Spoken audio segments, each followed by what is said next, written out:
Third preview was X-Men. Professor X, Patrick Stewart's playing chess with Magneto. They're old as dog shit, fucking 80 and 90. They're doing it till you're 90. Well, these motherfuckers are almost 90. Right. And then you get a quick shot of Cyclops, James Marsden, shooting his lasers, dude, and it looks legit. Yeah. Yes. Yeah, like popping out like wide fucking lens. Okay. Oh, about to fuck somebody up.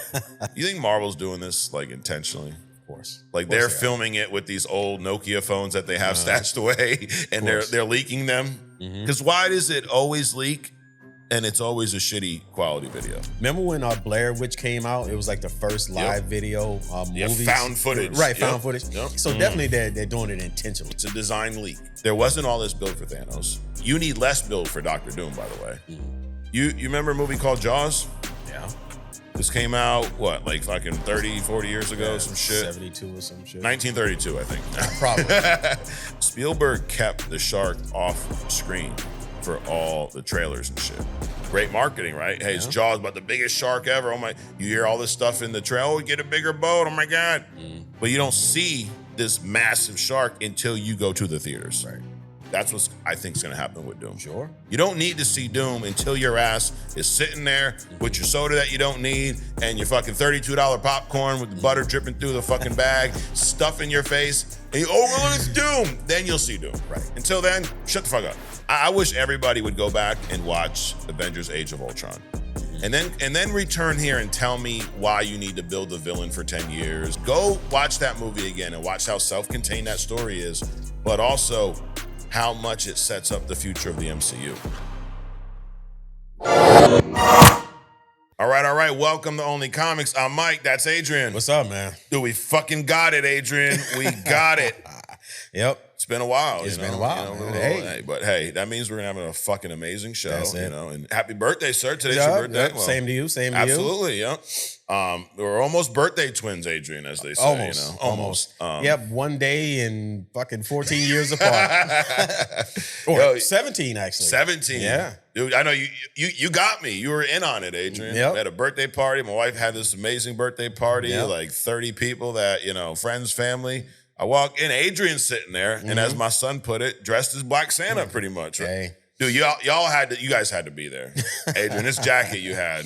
Oh, I love nice, it, dude. Nice jacket. And it's cool. It's cool because I've had it for 10 years. That's crazy. And I only wear it once a year. Yeah. And it still fits. Yeah, so all of my shit still fits. So. Well, I know I appreciate you wearing it that once a year for my birthday. Absolutely. You only turned 40 once, Oh, that's it. Yeah, so it was a fun night, dude. Yeah. So, Cool. I was on the live on my actual birthday. I had a bunch of, the interns and other people pop in. They wished me a happy birthday. And, I'll say this, Adrian, about 40. It doesn't feel as old as I thought it would. No, It's not. It's just, so it's like, remember how you were saying that the 90s is your time? Yeah. But it's actually like mid 90s to the mid 2000s. Yes. Well, that's how 40 is. Okay. So 40 is like your mid 30s to your mid 40s. So you got another 7 years before you start feeling some kind of way. You know what? It's funny you say that because a friend of mine who was at the party is 45. And he said, once I turned 44, I started to feel it. I was like, okay, all right, so it's delayed. But you're telling me it's delayed even more. Listen, it depends on how you handle your body because your body will start telling you how it really feels, right? So if you did like me when I was a kid, jumped off,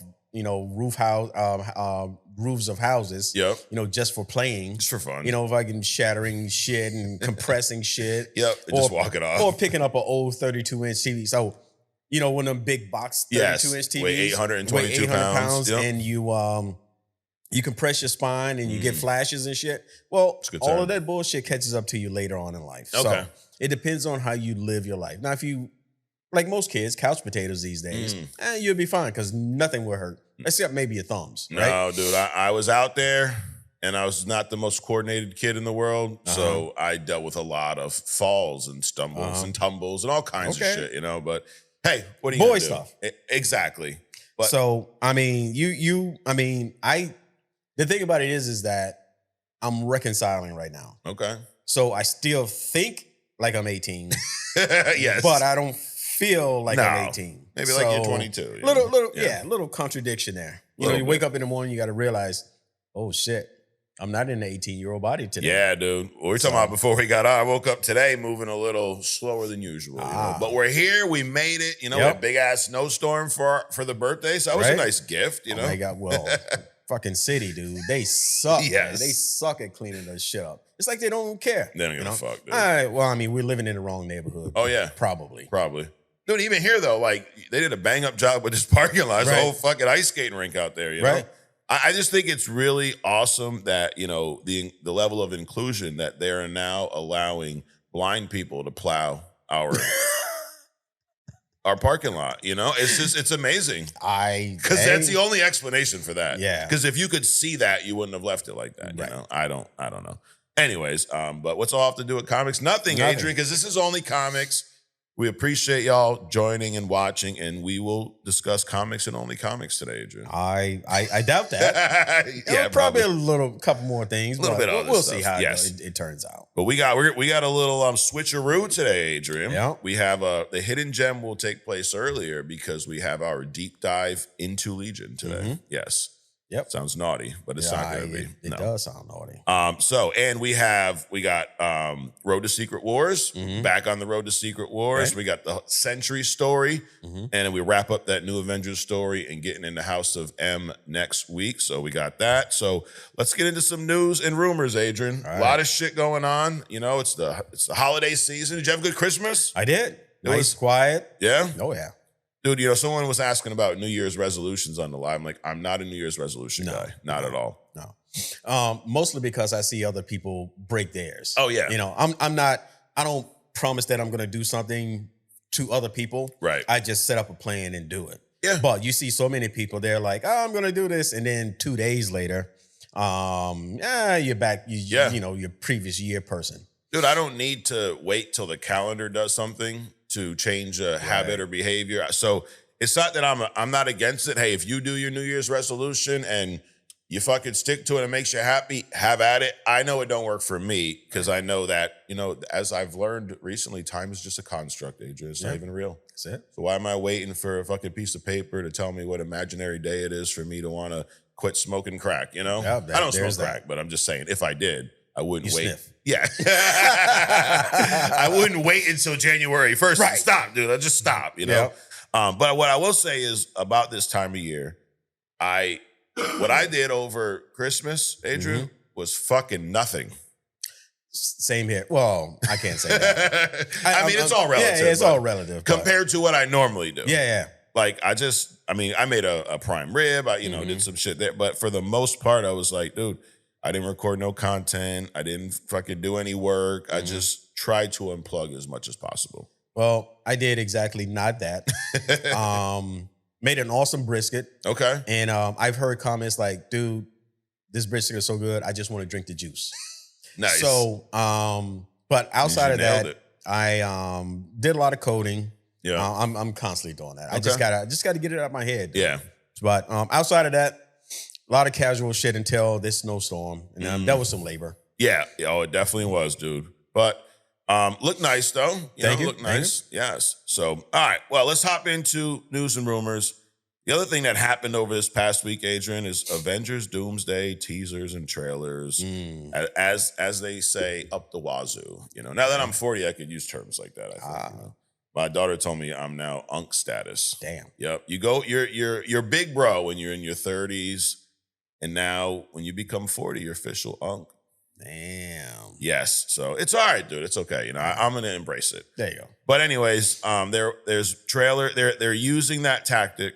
They're placing these teasers at the beginning of Avatar to try to sell that movie. You know, and it's working. The movie's kicking ass in the box office. I again still have no desire to see it. So you got any feedback from it? Nope. Oh, actually, when it first dropped, the Rotten Tomatoes score was the lowest out of all 3 Avatar movies. So they said it visually amazing, story a little bland, doesn't really improve on the previous movies. Now, I've not seen it, so. I mean, some of my family went to see it, and I asked them about it, and it was like lackluster, which is exactly what I thought it was. It was literally, they just found the red people this time. That was it. Right. And then where the fuck were these red people in the first movie when they were invading this planet, searching for all the blue people? Exactly. Come on. Make it make sense, dude. Right. The math ain't mathin', as we say around here. It's like subliminal for, okay, the Indians are going to come back and save us or some shit. Yeah. It's dumb. Yep. So not going to see it. But Doomsday previews. We talked last week about the Chris Evans Steve Rogers reveal. I think I think a lot of people are missing out on some very important words there. Yes. Steve Rogers will return. Correct. They're not calling him Cap. Nope. There's even in the comics where both Sam Wilson and Steve Rogers are there. I forget what story it was, but somebody says something about, two Caps, and then Steve is like, no, he's Cap. I'm just Steve. Mm-hmm. Like, he came back, but he didn't come back as Captain America, which I think is what we're going to see. But the second teaser was the Thor teaser. Remember, we read what was allegedly happening in this teaser, but now the teaser has actually been released. They can confirm that. Thor's, and it's a different look Thor. So the Russo brothers, dude, they were the first to, not the first. Thor had his hair cut in Ragnarok. Remember that Stan Lee cut it, whatever. Right. And then we got the short-haired looking Thor for Infinity War. A lot of people like that look more than the, the blonde locks or whatever. So it looks like they're going back to that Thor. Okay. That Thor to me is more of like a warrior. Right. Like we've seen that Thor be a complete badass in Infinity War. Well, one, I don't think that people really had too many high expectations for Thor. In general. In general, when he first came out. Sure. Number one. Number two, Thor is a Norse god. And of course, all the Norsemen, they had like long hair and beards and shit, things like that. So they had to play on that. And three, I don't think they understood, how popular he was going to be. Yeah. So they really didn't know what to do with him in the beginning. Right. And then later he just evolved into this badass. So yeah, then they did a good job up until Thor, Don't Love and Thunder, right? Yeah. but thankfully it looks like that some redemption is coming down the pipe. Dude, yes. He's gonna get his redemption arc. He's back to short hair Thor, fucking looking busted, ready for some revenge. He's going to war. The way he talks about it is he don't know if he's going to make it back. I mean, he's probably going up against Doom, right? Yeah. Most people, when they go up against Doom, they don't know if they're going to make it back. I mean, fair statement, dude. Fair statement. He's Dr. Motherfucking Doom, right? So there's a third preview. I actually saw this morning, Adrian. It's an X-Men preview.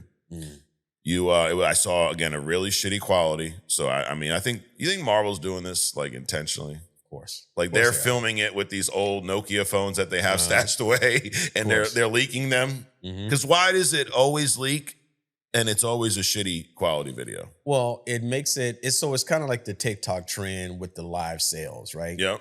Well, people buy or engage because it looks like a real person. Well, remember when Blair Witch came out? It was like the first live video movie. Found footage. Right, found footage. Yep. So it seems like more intriguing, more like, there's a little question behind it. So definitely they're doing it intentionally. Yeah. So making it vague it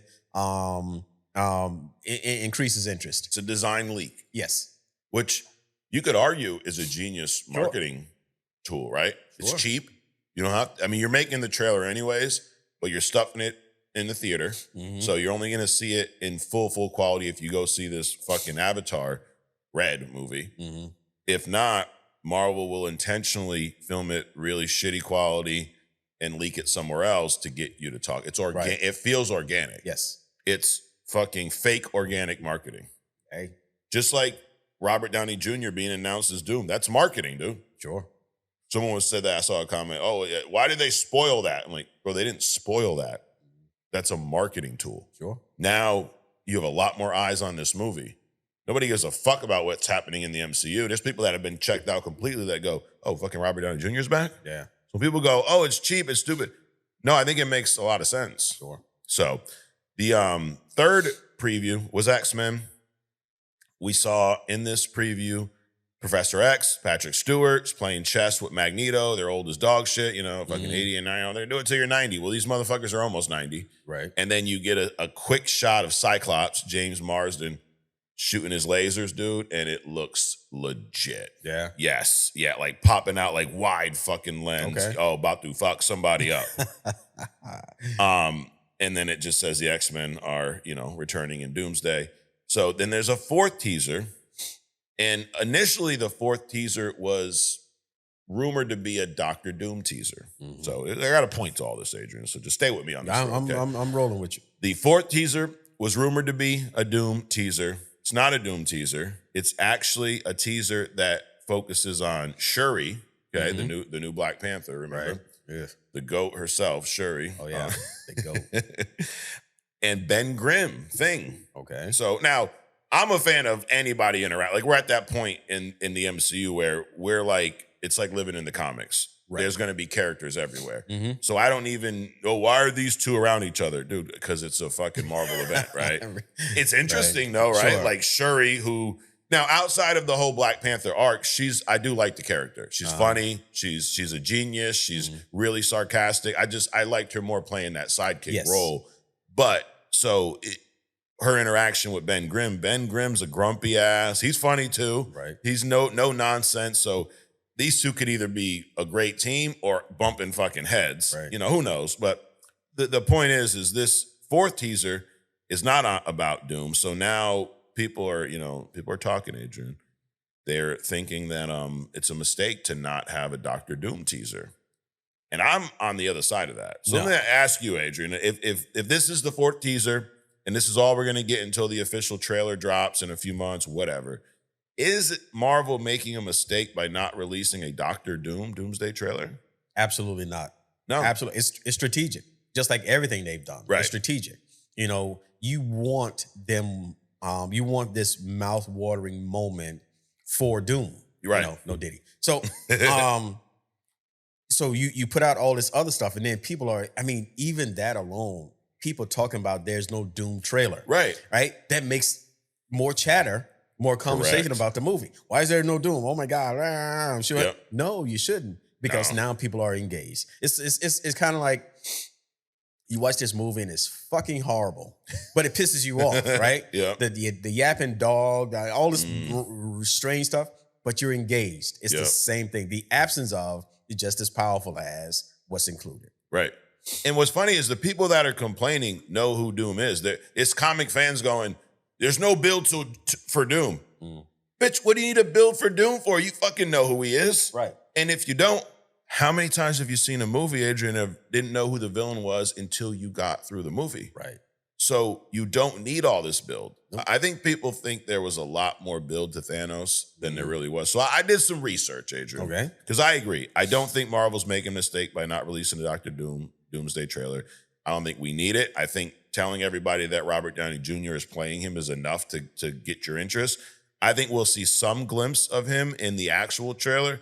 But I think they're going to save a lot of it for the movie, as they should. Mm-hmm. The build to Thanos. So when I was putting these notes together yesterday, I was watching Avengers Age of Ultron. Okay. It's a movie we revisited probably a year ago. And I think we both, to sum it up, it was a lot better than either one of us remembered it. Yep. I think it's a very underrated MCU movie. Okay. Sure. And at the end, there was a post-credit scene with Thanos. So I'm like, wait a minute. How much of this build that everybody thinks we had for Thanos was there? So I did the research. All right, Avengers, the first Avengers movie, came out, 2012, I think. There is a scene at the end of that movie. There's some dude, I think his name's the Other. He's on his knees, no Diddy. Thanos, you don't even see him. You just see a throne. And this guy is talking, and he says that challenging the Avengers, this is right after Loki was defeated, by the way, says challenging the Avengers is like courting death. Now, we all know in the comics, Thanos' mission is to court death, right? Right. So, and that at this point, that was the story they were planting the seed for. And then all you see is Thanos' face. He turns around, he's got that big smirk, and that's it. Right. Remember this? Yep. That was a teaser. Sure. Okay. Did it tell us anything about his plan? No. Did it even tell you who the fuck he was? No. If you didn't know who he was from the comics, you wouldn't. You just be like, "Who's this purple-looking fucking ballsack chin dude?" Right? Like, yeah, definitely ballsack chin. Yeah, and if you never read the comics, you would never know who he was. Right. Then in Guardians of the Galaxy, the first. You could almost mistake him for a scroll. Yeah. if you don't know. Absolutely. You know, and if you're colorblind, then shit. Then you probably thought he was a Skrull this whole time until we just spoiled it. Yeah. But and then in 2014, Guardians of the Galaxy was his first real appearance. But if you remember, he's in the shadows most of this movie, and he's got a little bit of dialogue where he's threatening Ronan the Accuser. Mm-hmm. He says some shit like, "I'll bathe the starways in your blood." Like, he was in there for a split second. He didn't fight nobody, didn't use no fucking stones. He just kind of sat there. Then, Age of Ultron, at the end of that movie, there's this vault that opens up. It's like a little elevator mechanism, and the Infinity Gauntlet's sitting there. Remember that? He fucking grabs it, and he goes, fine, I'll do it myself, and he puts the gauntlet on. At that point, okay, we know a little bit of what he's looking to do. And then at the end of Thor Ragnarok, we see his ship just show up. Remember this? They escape Asgard because of the Ragnarok. They think they're fucking, going somewhere, and all of a sudden you see Thanos' giant ship. You're like, oh, these motherfuckers are done. Right. But you don't even see Thanos. So my point is, there wasn't this massive build. We didn't know shit about the Infinity Stones until Age of Ultron, where Thor mentions it. Hey, this is the Mind Stone. They made Vision, all that good stuff, right? But we didn't know shit about his plan until after the fact. So my point is, there wasn't all this build for Thanos. You need less build for Doctor Doom, by the way. Mm-hmm. You remember a movie called Jaws? Yeah. This came out, like fucking 30, 40 years ago, some shit? 72 or some shit, 74 or whatever. It was a long time ago. 7, whatever. Fucking 1932, I think. Yeah, probably. But anyways, I don't know if you remember the marketing for this movie. I don't, but I did some research. Spielberg kept the shark off screen for all the trailers and shit. You didn't see the shark until you saw the fucking movie. Right. Great marketing, right? Hey, it's Jaws, but the biggest shark ever. Oh my, you hear all this stuff in the trailer. Oh, get a bigger boat. Oh my God. But you don't see this massive shark until you go to the theaters. Right. That's what I think is going to happen with Doom. Sure. You don't need to see Doom until your ass is sitting there with your soda that you don't need and your fucking $32 popcorn with the butter dripping through the fucking bag, stuff in your face, and well, it's Doom. Then you'll see Doom. Right. Until then, shut the fuck up. Yeah. So. Yeah. It's like reading a book. A book is always better than the movie itself, right? Because your mind goes places that because a movie shows you their impression of what's happening. Right. When you read a book, your mind goes places and it interprets what's happening. That's what they did with Jaws. Yeah. We got to get a bigger boat. They show, some attacks, but they don't show what's being attacked. Right. So your mind builds up this anticipation or what you think is happening, which makes it even more interesting to see. Yeah. So, and I think that's what's going on with this. And you can tell a story within the movie. Like, we're going to learn who Doom is, because obviously the MCU always does their own versions of these characters, right? So in this movie, we are going to find out who the MCU's Doom really is. What's his mission? Why is he here? What the fuck's going on? Right. We don't need to know that before the movie. Right. Let us find out in the damn theater. I was watching Age of Ultron, and they introduced Ultron in this movie. There was no prior information about Ultron. It's an AI. Tony, in the movie, Tony and Bruce create the AI. Then the scepter, Loki's scepter, they fuck around with that, advance it to advance. And then he pops into the internet within 5 minutes, realizes that he needs to kill all of us because we're fucked. Like these guys, like piece shit. But my point is, they built all that up within 20, 30 minutes of the movie. You don't need to have 5 years of backstory. So, anyways. Do you think if Doom becomes this, iconic figure? Because really, a lot of people didn't even know who he was, right? Right. And so now he's this supervillain. And I'm sure RDJ is going to, probably propel him, up a notch. So you think moving forward, every time we have a Doom movie, they're gonna show his fucking origin again, like they do with Spider-Man, I don't Batman, think so. and Superman. But they don't do it with other people, right? They show the origin once. Yep. Like how many times you saw a Captain America origin? One time when he came out. That's all we need. How many times you saw the Iron Man origin? One time. The Punisher once.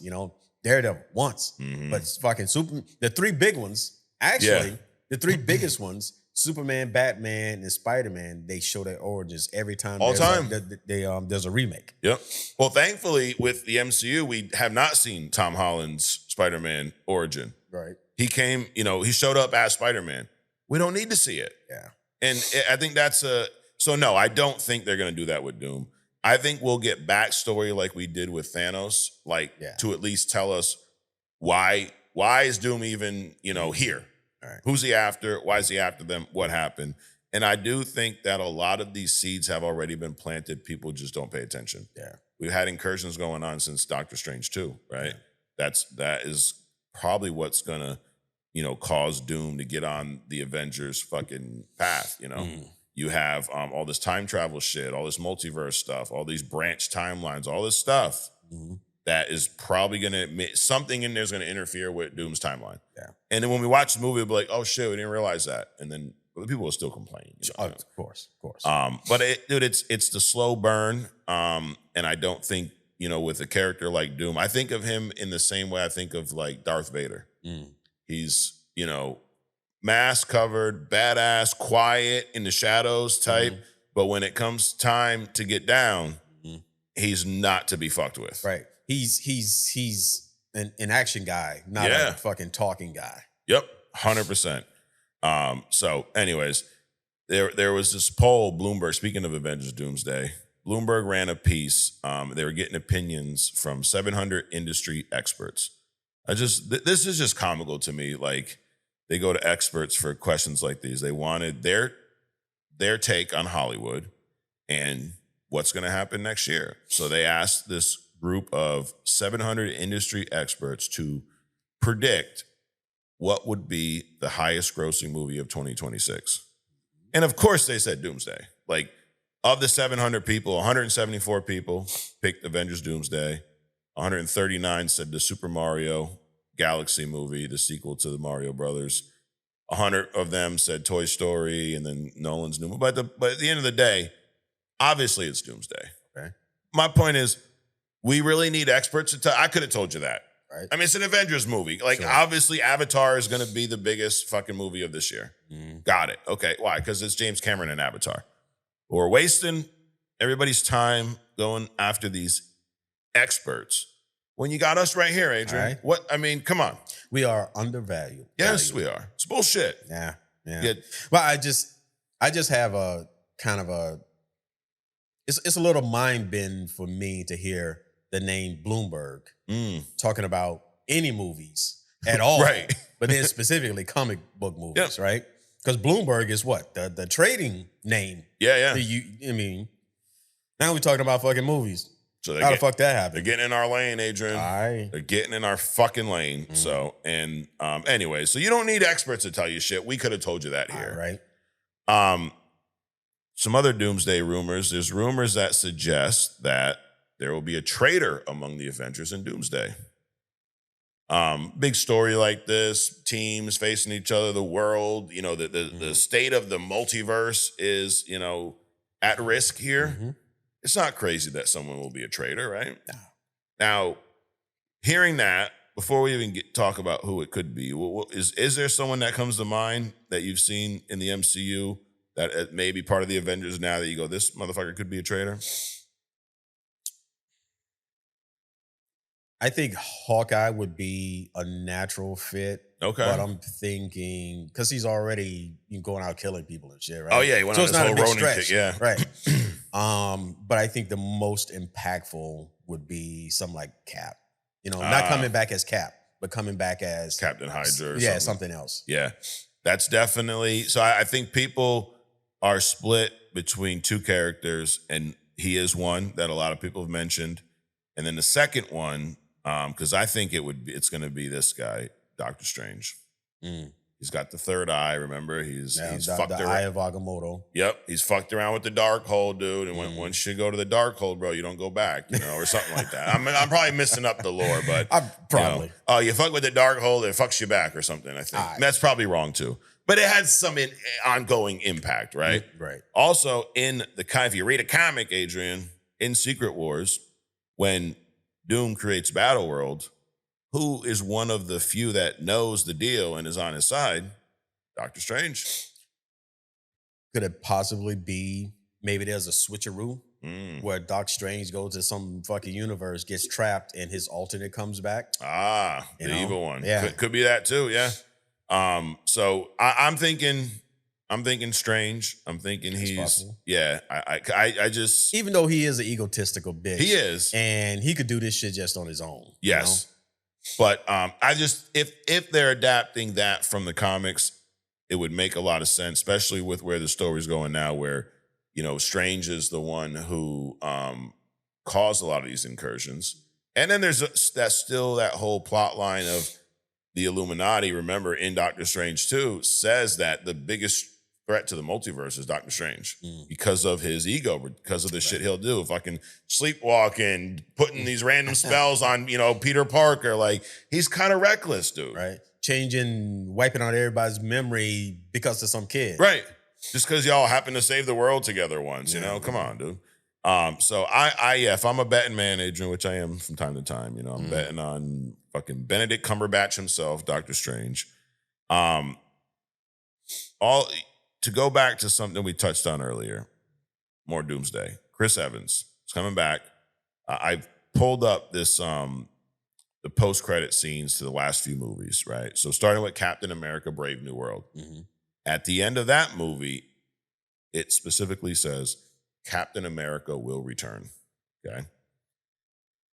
Captain America. Doesn't say Sam Wilson. It says Captain America.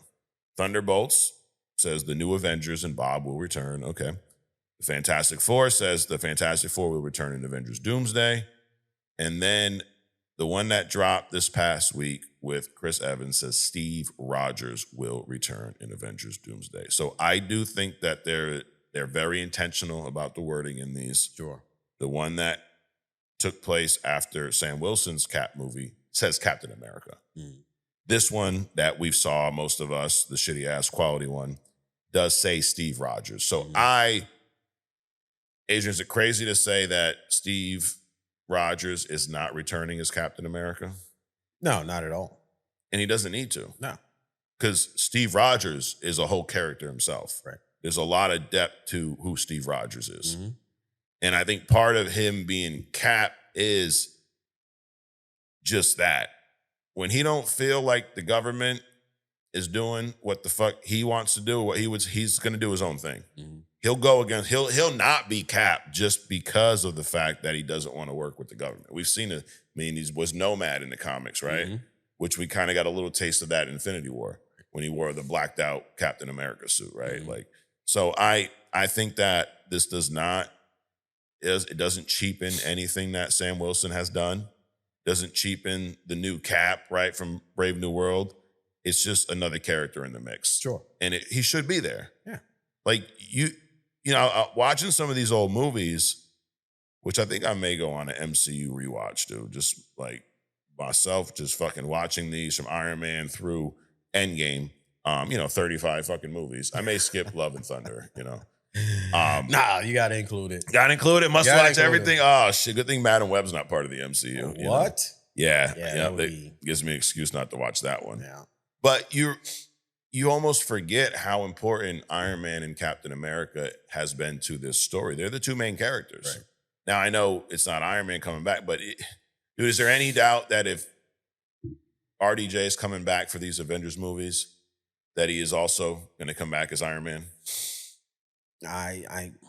They seal the coffin with his death, so I just don't see it. What about a Iron Man from another universe? Sure. Yeah. But I mean, is it crazy that to me it would be crazy if that doesn't happen? You mean like him playing RDJ playing Doom and RDJ playing Tony Stark variant? Yes. Sure. Why not? Right? Why not? Now, if we don't see it in Doomsday, we'll probably see it in Secret Wars. Sure. So, why would you not do that if you have him back? Right. I mean, you still have an Iron Man. Right. Right. You just don't have this one. Correct. Just like Crisis Infinite Earth. All these multiverses collapsed, and you ended up with a Justice League team out of all of those different variants. I mean, it's not even crazy to say that a variant from another universe will come over Tony Stark and then just stay on 616. Sure.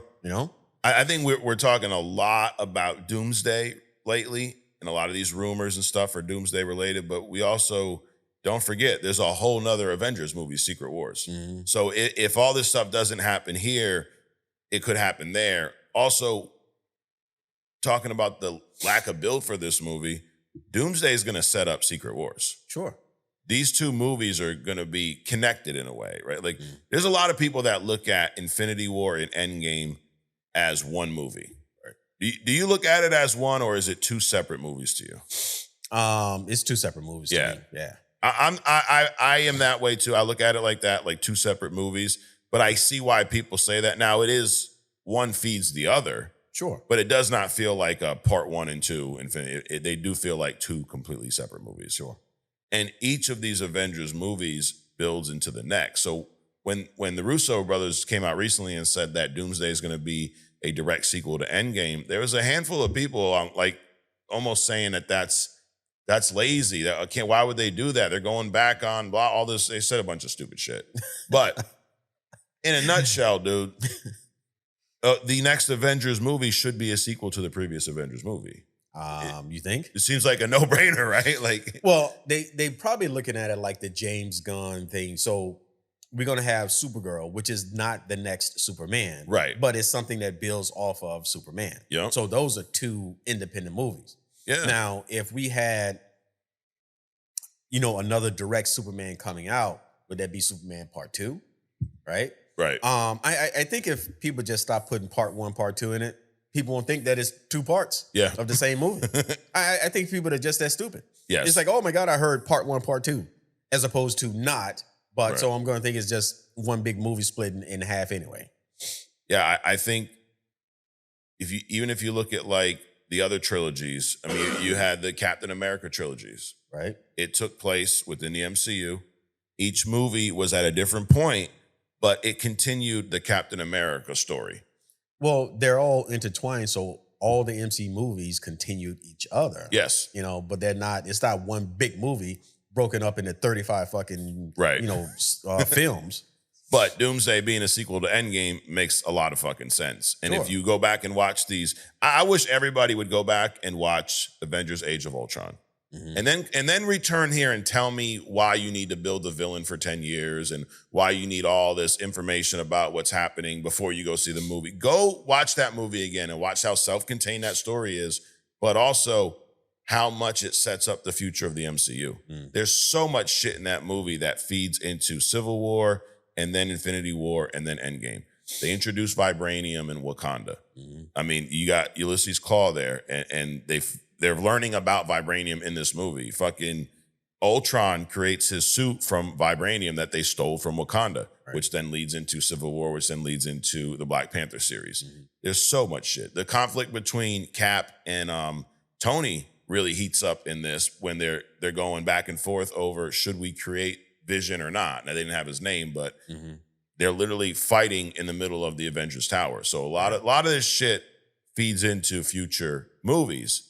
So the point is, with Doomsday, people, there's not enough build. Dude, this Doomsday is going to build to Secret Wars. Mm-hmm. I promise you, I haven't seen the movie, Adrian, but I know who's in charge here. It's like, dude, if you go to the same restaurant all the time, you don't know exactly what the meal is going to be like, but you know what you just ate there last week, right? You're like, dude, I know that the chicken parm's amazing, dude. I can't taste it, but I know what it's going to be. Yeah. It's the same cooks in the kitchen, bro. Yeah. We know what the fuck's going to happen. These motherfuckers are going to cook. And also when you make that chicken parm, and if the chef comes out and say, hey, I know you like the chicken parm, but we got this other dish over here that's built off of this fucking chicken parm. Right. You're probably going to think that this shit is going to be amazing too. Absolutely. So you might get the chicken parm grinder next time, shit. Like a chicken parm soup. Yo. maybe. So Secret Wars. All eyes right now are on Doomsday, but there's some Secret Wars rumors. So there's a rumor about the leads in this movie, the lead characters. And the latest rumor is that Tom Holland, his Peter Parker, his Spider-Man, Tobey Maguire, his Peter Parker, Spider-Man, Hugh Jackman's Wolverine, and Ryan Reynolds' Deadpool will all have major roles in Avengers Secret Wars. 2 Spideys, a Wolvie, and a Deadpool. do you think about that? I know at one point, because this is probably going to run into like, in a kind of an Avengers movie, but I know at one point Spider-Man led the Avengers, so this is probably one of his moments. Okay. So that's what I'm thinking. I don't understand the Tobey Maguire Spider-Man kind of throws things off. Yeah, and it's not because it's Tobey Maguire. It's just that now you got two Spider-Mans in here, right? Or maybe we're gonna have Tom Holland, regular Spider-Man, and then a separate symbiote. Tobey Maguire. Okay. Maybe, I don't understand all that bullshit, but sure, you can have multiple people having major roles in a single movie, sure. And I think that's the key too with the wording here. It didn't say that these 4 would be on the same team. It just said they would have major roles, right? Because I think when I read it at first, I go where you were going. Why is there going to be Tom Holland and Tobey together?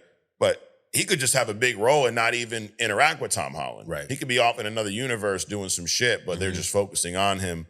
So who knows? But it makes sense from a blockbuster Hollywood standpoint, right? I mean, you got your biggest stars. You want them to have major roles. Yeah. And I think they have seen now how well Tobey was received when he returned for No Way Home. Yeah. I know, we give them some shit about, resurrecting dinosaurs, but I think overall people really love that movie and having those 3 different Spider-Men in the movie it went over really well. So, and I think it led to a whole, it wasn't Snyder cultish, but it led to this whole, this movement of give Tobey another Spider-Man film, give Andrew Garfield another Spider-Man film. So it makes sense. We don't need to do that. You don't want that one. Nah, notice he's not in. He wasn't mentioned in this. No, because he denies everything, dude. He lies. So who knows? And I mean, Secret Wars most likely would be Tobey's final, go at Spider-Man. Unless he, start having children and do like in Across the Spider-Verse, That was rumored. Yeah. So, I mean, I'd be down with that. Sure. A 4th Tobey movie. Yeah, but I mean, he's like probably getting frumpy and shit. I mean, of course, but the Peter in that one, he's a little belly and shit too. So yeah, you can play that older Peter, So I mean, we're gonna see so many more rumors about Secret Wars over the next couple of years, but I would be down with this. Those guys having major roles. The one that makes me nervous is the one on my shirt, Adrian. Deadpool. Makes me nervous having a character. He's got to be written the right way. Right. Because if you lean too much into his comic shit or his comedy, it could ruin a movie like Secret Wars. I think the most impressive thing they can do with the Deadpool at this point is he is an assassin, right? And he has all this military, mercenary experience and stuff. If they lean more into that and made him just an action figure instead of this comedian, I think that would be appropriate. In this thing, because we don't really see him in that mercenary role. Right. We see he's fucking clown most of the time. So, but he is a badass assassin, mercenary. I mean, you talk about him and think about another badass mercenary, Punisher. Yeah. He's a badass. He's going to be in Spider-Man Brand New Day. We got some rumors about that. That drops. The teaser trailer for that also dropped recently. But in that teaser trailer, we got a glimpse of Sadie Sink. We still don't fucking know who this chick's playing, Adrian. Now, every rumor up until this one, I was leaning towards her playing Shothra. We talked about Shothra here. Right. But then I hear this rumor, and it makes me think maybe it's somebody else. So what they said is that there's an action sequence with Sadie Sink's character using mind control on the Department of Damage Control guards. So remember the damage control from the Spider-Man movies, the ones that cleaned up all the weapons and all that shit. And they allegedly are now looking for superpowered individuals, hunting them down pretty much. They're like ice for mutants or something, But there's a scene where her character is using mind control on them. Now, there's a lot of characters that can use mind control. Sure. But Sadie Sink, redhead, younger girl, people were thinking Jean Grey. This has me leaning back towards Jean Grey a little bit. And the other rumor about this was the Punisher is trying to protect her from the Department of Damage Control as they continue to hunt down young, superpowered individuals. So Shatra is a extra dimensional being. Department of Damage Control is not going to be hunting her down. She lives in another fucking dimension. Okay. So this has me feeling like, Adrian, it may be X-Men. It may be Jean Grey. I'm back on the Sadie Singh's playing Jean Grey. I'm also back on the who the fuck knows at this point, which is, hey, kudos to Marvel for keeping it under wraps. Like every week it's a different rumor who the chick's playing. I'm like the sit quietly and I just whatever comes kind of a person. So I don't really give a shit. Yeah, I'll be surprised when it happens. Do you like the fact that we probably won't know until the movie comes out, or would you prefer to know? I don't care. Either way, it doesn't affect me either way. I like the fact that we don't know because one of the and this is why some people stay away from trailers. Like John Bon, he gets on the live every week and he's like, dude, I'm trying to not watch any trailers for Doomsday. I don't want anything spoiled. So I like going into this knowing that I'm not going to know who the fuck she's playing until the movie starts. Right. Because they spoil too much nowadays. Yeah. I mean, you've talked about this a lot. A lot of times you see a trailer and you're like, bro, I've seen the whole fucking movie. Right. And typically when you see a trailer that's that inclusive, it's a shitty movie. Yeah, oh yeah. Because they had to get everything in there, right? So hey, remains to be seen. We'll find out in a few months. Be here before you know it too. That's the thing, dude. When's the release date? June or July? I think July of this year. Damn. That's next week almost. Hey, dude, we've been talking about these movies for so long. I was thinking about this yesterday, right? It's almost New Year's. I mean, depending on when you're watching this, it might be 26 already. Avengers Doomsday comes out within the next 12 months. This movie was just announced like over a year ago. We've been hearing rumors every week, and I'm like, dude, literally in a few months, we'll be watching this shit. Time flies when you're getting old, bro. Well, that's why this king back in the day was like, this is what? 11:12? No, it's 15:32. Because nobody really keeps track of this shit. Right. I mean, time has gone by. So I was just reminiscing about this. It's like, dude, I've been in my house like over 20 years already. Yeah. That's crazy to me. It is. That's crazy to me. Insane, dude. You think they're fucking with our perception of time or something, dude? I don't know. Even like the party yesterday, we were there for a few hours, and I'm like, my wife's like, are you ready to go? I'm like, I feel like we just got here. But it flew by, you know? Yeah. And then next thing you know, it's 3 a.m, you know? Hey. Oh, yeah, the after party, and then the after party, and then that after, you know how it is. There's always an after. There's always an after party, dude. Just not, don't get in trouble with the after parties like some of our, Anyways, another scooper, Adrian, says that someone special might be returning from the Daredevil series. So in Spider-Man's movie, we already know Punisher showing up. People believe we could see Daredevil in this movie, possibly. Maybe Kingpin, who knows? But that's not who they're talking about here. They're talking about Rosario Dawson's character, Claire Temple. Yes, I knew you liked this one, Adrian. I'm just trying to give you a birthday present. Thank you. She's back, or she's rumored to be back, which could mean a lot of things. Sure. I think it's a good thing. Oh, yeah. I think she's one of those characters, like you did a hidden gem on Batman's kind of sideline characters a while back, right? And Claire's one of those characters that kind of fits that mold, right? She's not a super powered person. She barely even knows she just kind of got tossed in this mix with, meeting Matt. Right. But she's caught up in it now, dude. She's kind of one of the extended teammates, right? Yep.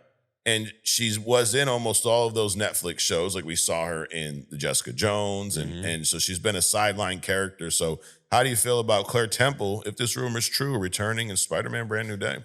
I think Claire being, and not only, well, what I was going to say was, I think Claire being there is like,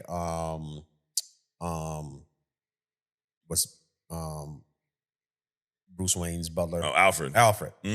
He's almost at that level. I mean, she's almost at that level. Okay. But she because of what she does, being in the hospital, she flows naturally, organically between Jessica Jones, all the Hell's Kitchen. Yeah. Jessica Jones, Daredevil, Punisher, Luke Cage, that so she can be in that mix at any point. Yeah.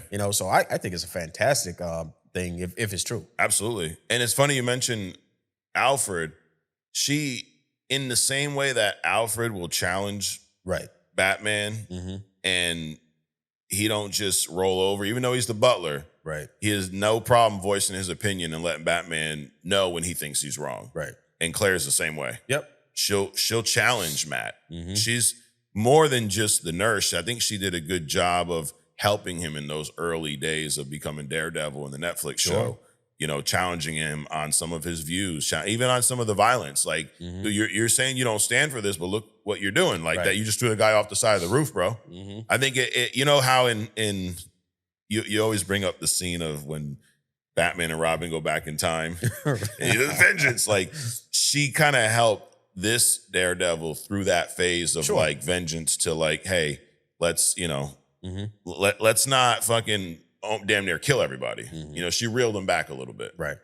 I mean, that's why it's so important. And that's why I bring up on Hidden Gems, these not sidekicks, but these auxiliary people, typically non-superhero, non-powered individuals that help shape, like the Gordons, the Alfreds, the Peppers, that help shape these other superhero characters and shit, right? So even did Hidden Gem on Gotham City, or the Arkham. All of these things help shape the people that are beloved in our comic book reading, and Claire is definitely one of those people. So I'm hoping this is true. I hope this scooper is right. We've been heavy on Marvel so far today, Adrian. Not a shock. Not a shock. You think you're not biased. I never said that. I fucking have said Marvel's better than DC for a long time. Oh, absolutely. And DC just they keep proving us right. Right. They put out shit every once in a while, drop a turd here and there, and it's like, where's the shit? Nowhere. Nope. And then they finally get somebody doing something, and now we got Zack Snyder dropping photos every fucking two. Dude, he's still at it, bro. He's still at it. I was trying not to bring it up, but he's pissed me off. He posted a photo of Henry Cavill at his suit, his test screening, where he's wearing the Christopher Reeve suit. This is before they had his suit. I guess it was like a casting photo. And it was a photo he brought to WB or whatever to go, hey, look, he should be our Superman type shit. It's cool. My thing is just the timing, dude. Like, bro, you're working hard to try to get this job back. You're trying to let her go. Let it go, dude. She left you. Yeah. Just let her go. Let her go. Because if she comes back, that means she's coming back because she needs you, not because, you got some fucking magic going on. Right. So that means that it might not be what you think is going to be. And I don't think it's coming back, dude. It's like, if you're running the studio, why would you go back to something that didn't work? Right. Like through rose-colored lens, whatever. People glaze the shit out of it. But where were all you motherfuckers when we had this Snyderverse? Right. Why was it canceled? Because it did poorly. Yeah. Like, if you have a contested relationship on the job or like a girlfriend, boyfriend, those are two things you never go back to. No. Because the reason that it's coming back around is going to be completely different than the original. Yep. It's like, bro, a new restaurant opens up, you don't go, and then it closes. And you're like, man, I wish I would have went. Why'd it close? Because no one fucking went, bro. If your ass would have went when it was open, maybe they'd still be open. If you would have watched this shit when it came out, maybe they wouldn't have canceled it. But if it didn't suck, maybe it'd still be here. I don't know. But anyways, Supergirl, I say all that to say Supergirl. There's some Supergirl news. They've had some test screenings. So you remember back when Superman came out, there was test screenings. They said some things. One of the things they said was that David Cornsweet played an amazing Man of Steel. So he got all kinds of glaze, right? Which I think was warranted. I think it was accurate. Well, Millie Alcock is getting hella glaze, as they say, Adrian. Hella glaze. Means a lot of glaze. About her portrayal of Supergirl. There's been test screenings, and this is what they said. They said that the villain is a little underwhelming. They said that the movie doesn't break any new ground, per se, but Millie's performance as Supergirl is fantastic. So they've heard this over and over again. She's been compared to Robert Downey Jr. and Chris Evans, the way they portrayed Iron Man and Cap. They're saying she is at that level portraying Supergirl. It's a fucking hell of a thing to say. I hope it's true. Sounds like hella Glaze. One, notice they said that about her and not Corn Sweat. Yeah. Now they did say he had a great portrayal in the test too, but not this level. Yeah, but to compare somebody to those two performances is like different. Yeah. It's like you saying, this actor is like a De Niro or fucking, right. That kind of shit. I mean, it's like going on TikTok and saying some of these other podcasts, the Escape Pod or someone's as good as Only Comic. It's like saying shit like that. Like, bro, what are you smoking, dude? Right. I mean, they're good, but they're not us. Yeah, come on, we will either agree or disagree. We'll find out. We will fucking find out. I mean, it definitely, going to my own point earlier, could it just be a marketing, ploy here? Hey, let's say she did so well. Could the standards be lower? Okay. Everybody getting a fucking award, a participation award. I mean, could be. Like, dude, I got on my actual birthday. It was Friday. I felt like a little kid, Adrian. Two things I did on my birthday that little kids may do. Mm-hmm. I got a haircut on my birthday. Some kids get their first haircut. Like, oh my God, little Timmy's 2. We're gonna cut his hair. Oh my God, look at his haircut. Mm-hmm. He's crying. Give him a toy. Mm-hmm. Shake the bell. Whatever. Shut the fuck up. First haircuts are a pain in the ass sometimes. Mine wasn't like that. Okay. But I went on my birthday. I felt like a little kid. And then I dropped my daughter off for gymnastics, and I hadn't eaten anything all day. I wasn't fasting like intentionally, but coming off of Christmas, I'm like, Yeah. Dude, I got myself McDonald's on my way home. That was my birthday gift to myself. My wife's like, you want to do something today? I'm like, I want to do fucking nothing today. Right. No, I want to eat my McDonald's, and I want to play video games and do fucking nothing. There you go. She's like, are you streaming today? I'm like, I don't know. Maybe. She's like, why not? I'm like, I don't know. I did though. I got up, but anyway, so I treated myself like a little kid. On my birthday. Haircut at McDonald's, huh? Yeah, dude. You know what? I think people overestimate men. Yes. I mean, this is just simple. I don't want to do shit.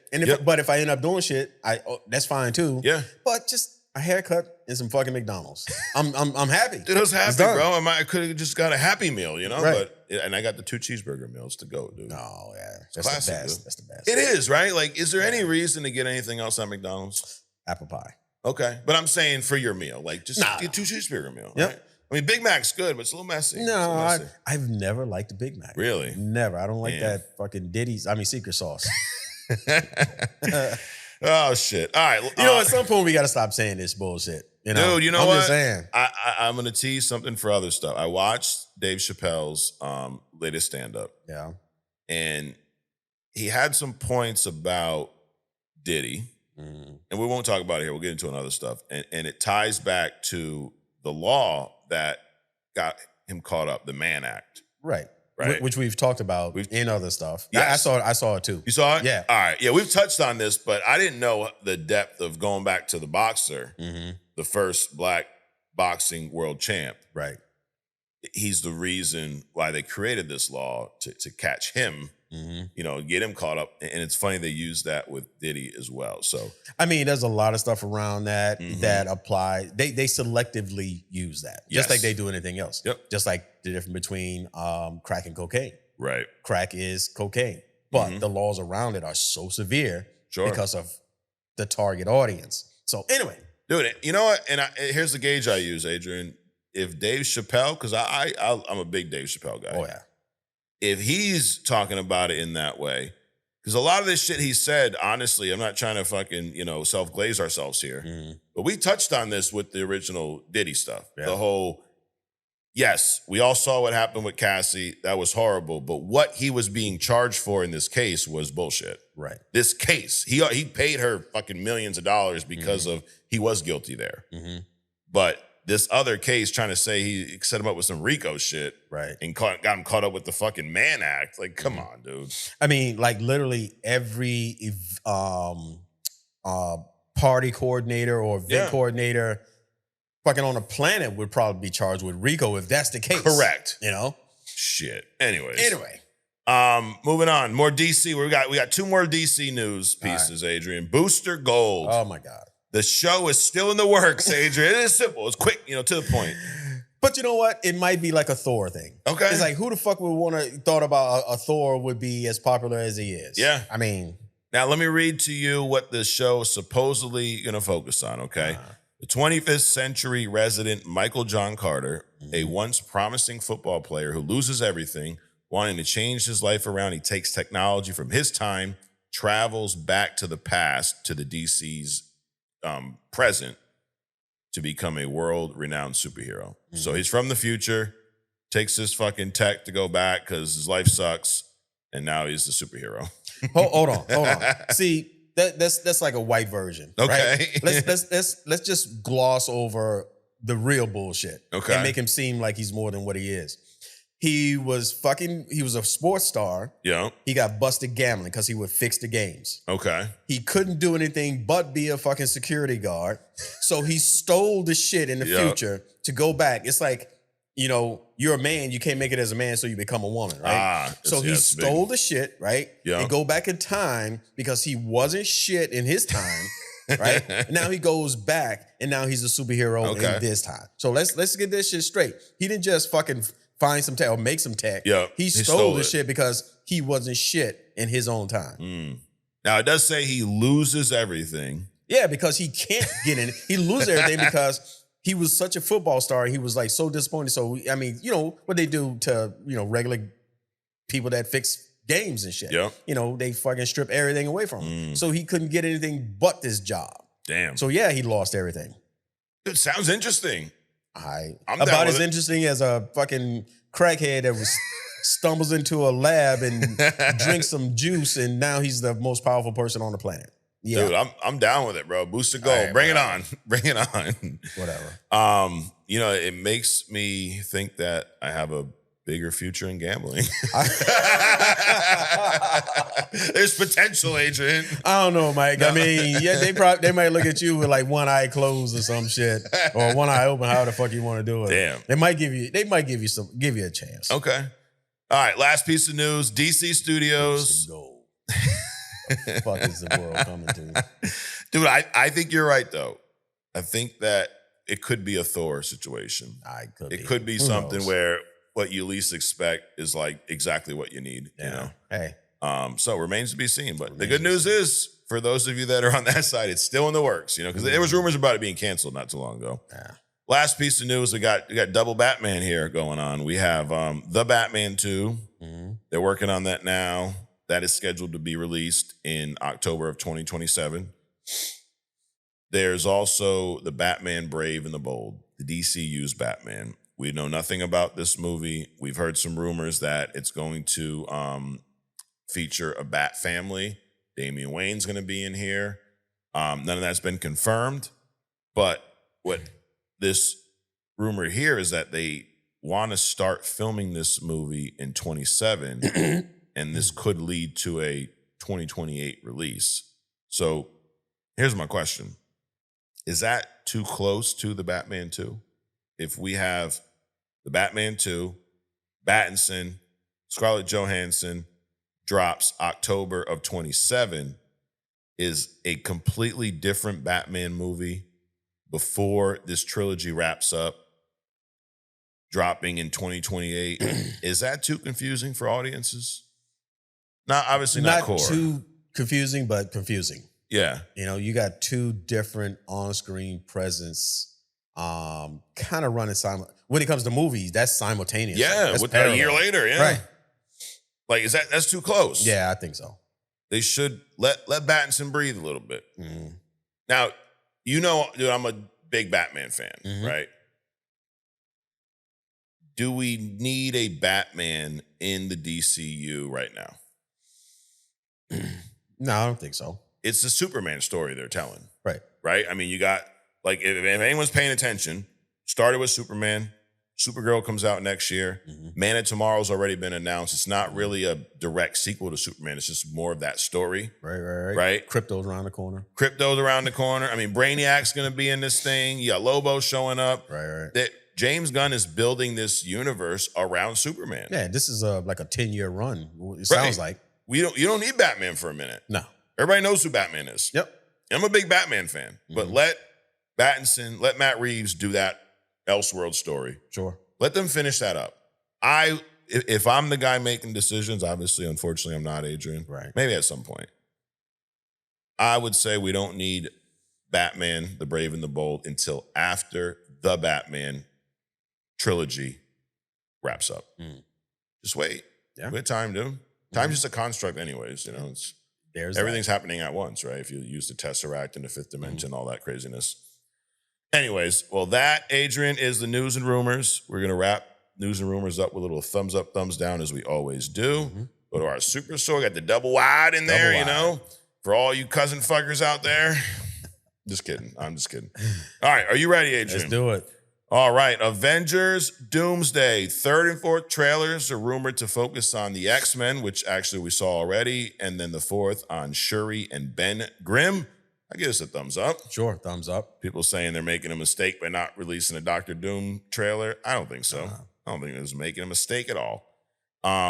Industry experts, Adrian, they brought in the experts. They predict that Avengers Doomsday will be the highest grossing movie of 2026. Like, how long did that prediction take? But I give it a thumbs up. I think, and I agree. Yeah. I mean, do you think any movie's going to top that next year in the box office? Yeah, they're going to release Avatar again. Avatar 1. Fucking Avatar 5. Re-release.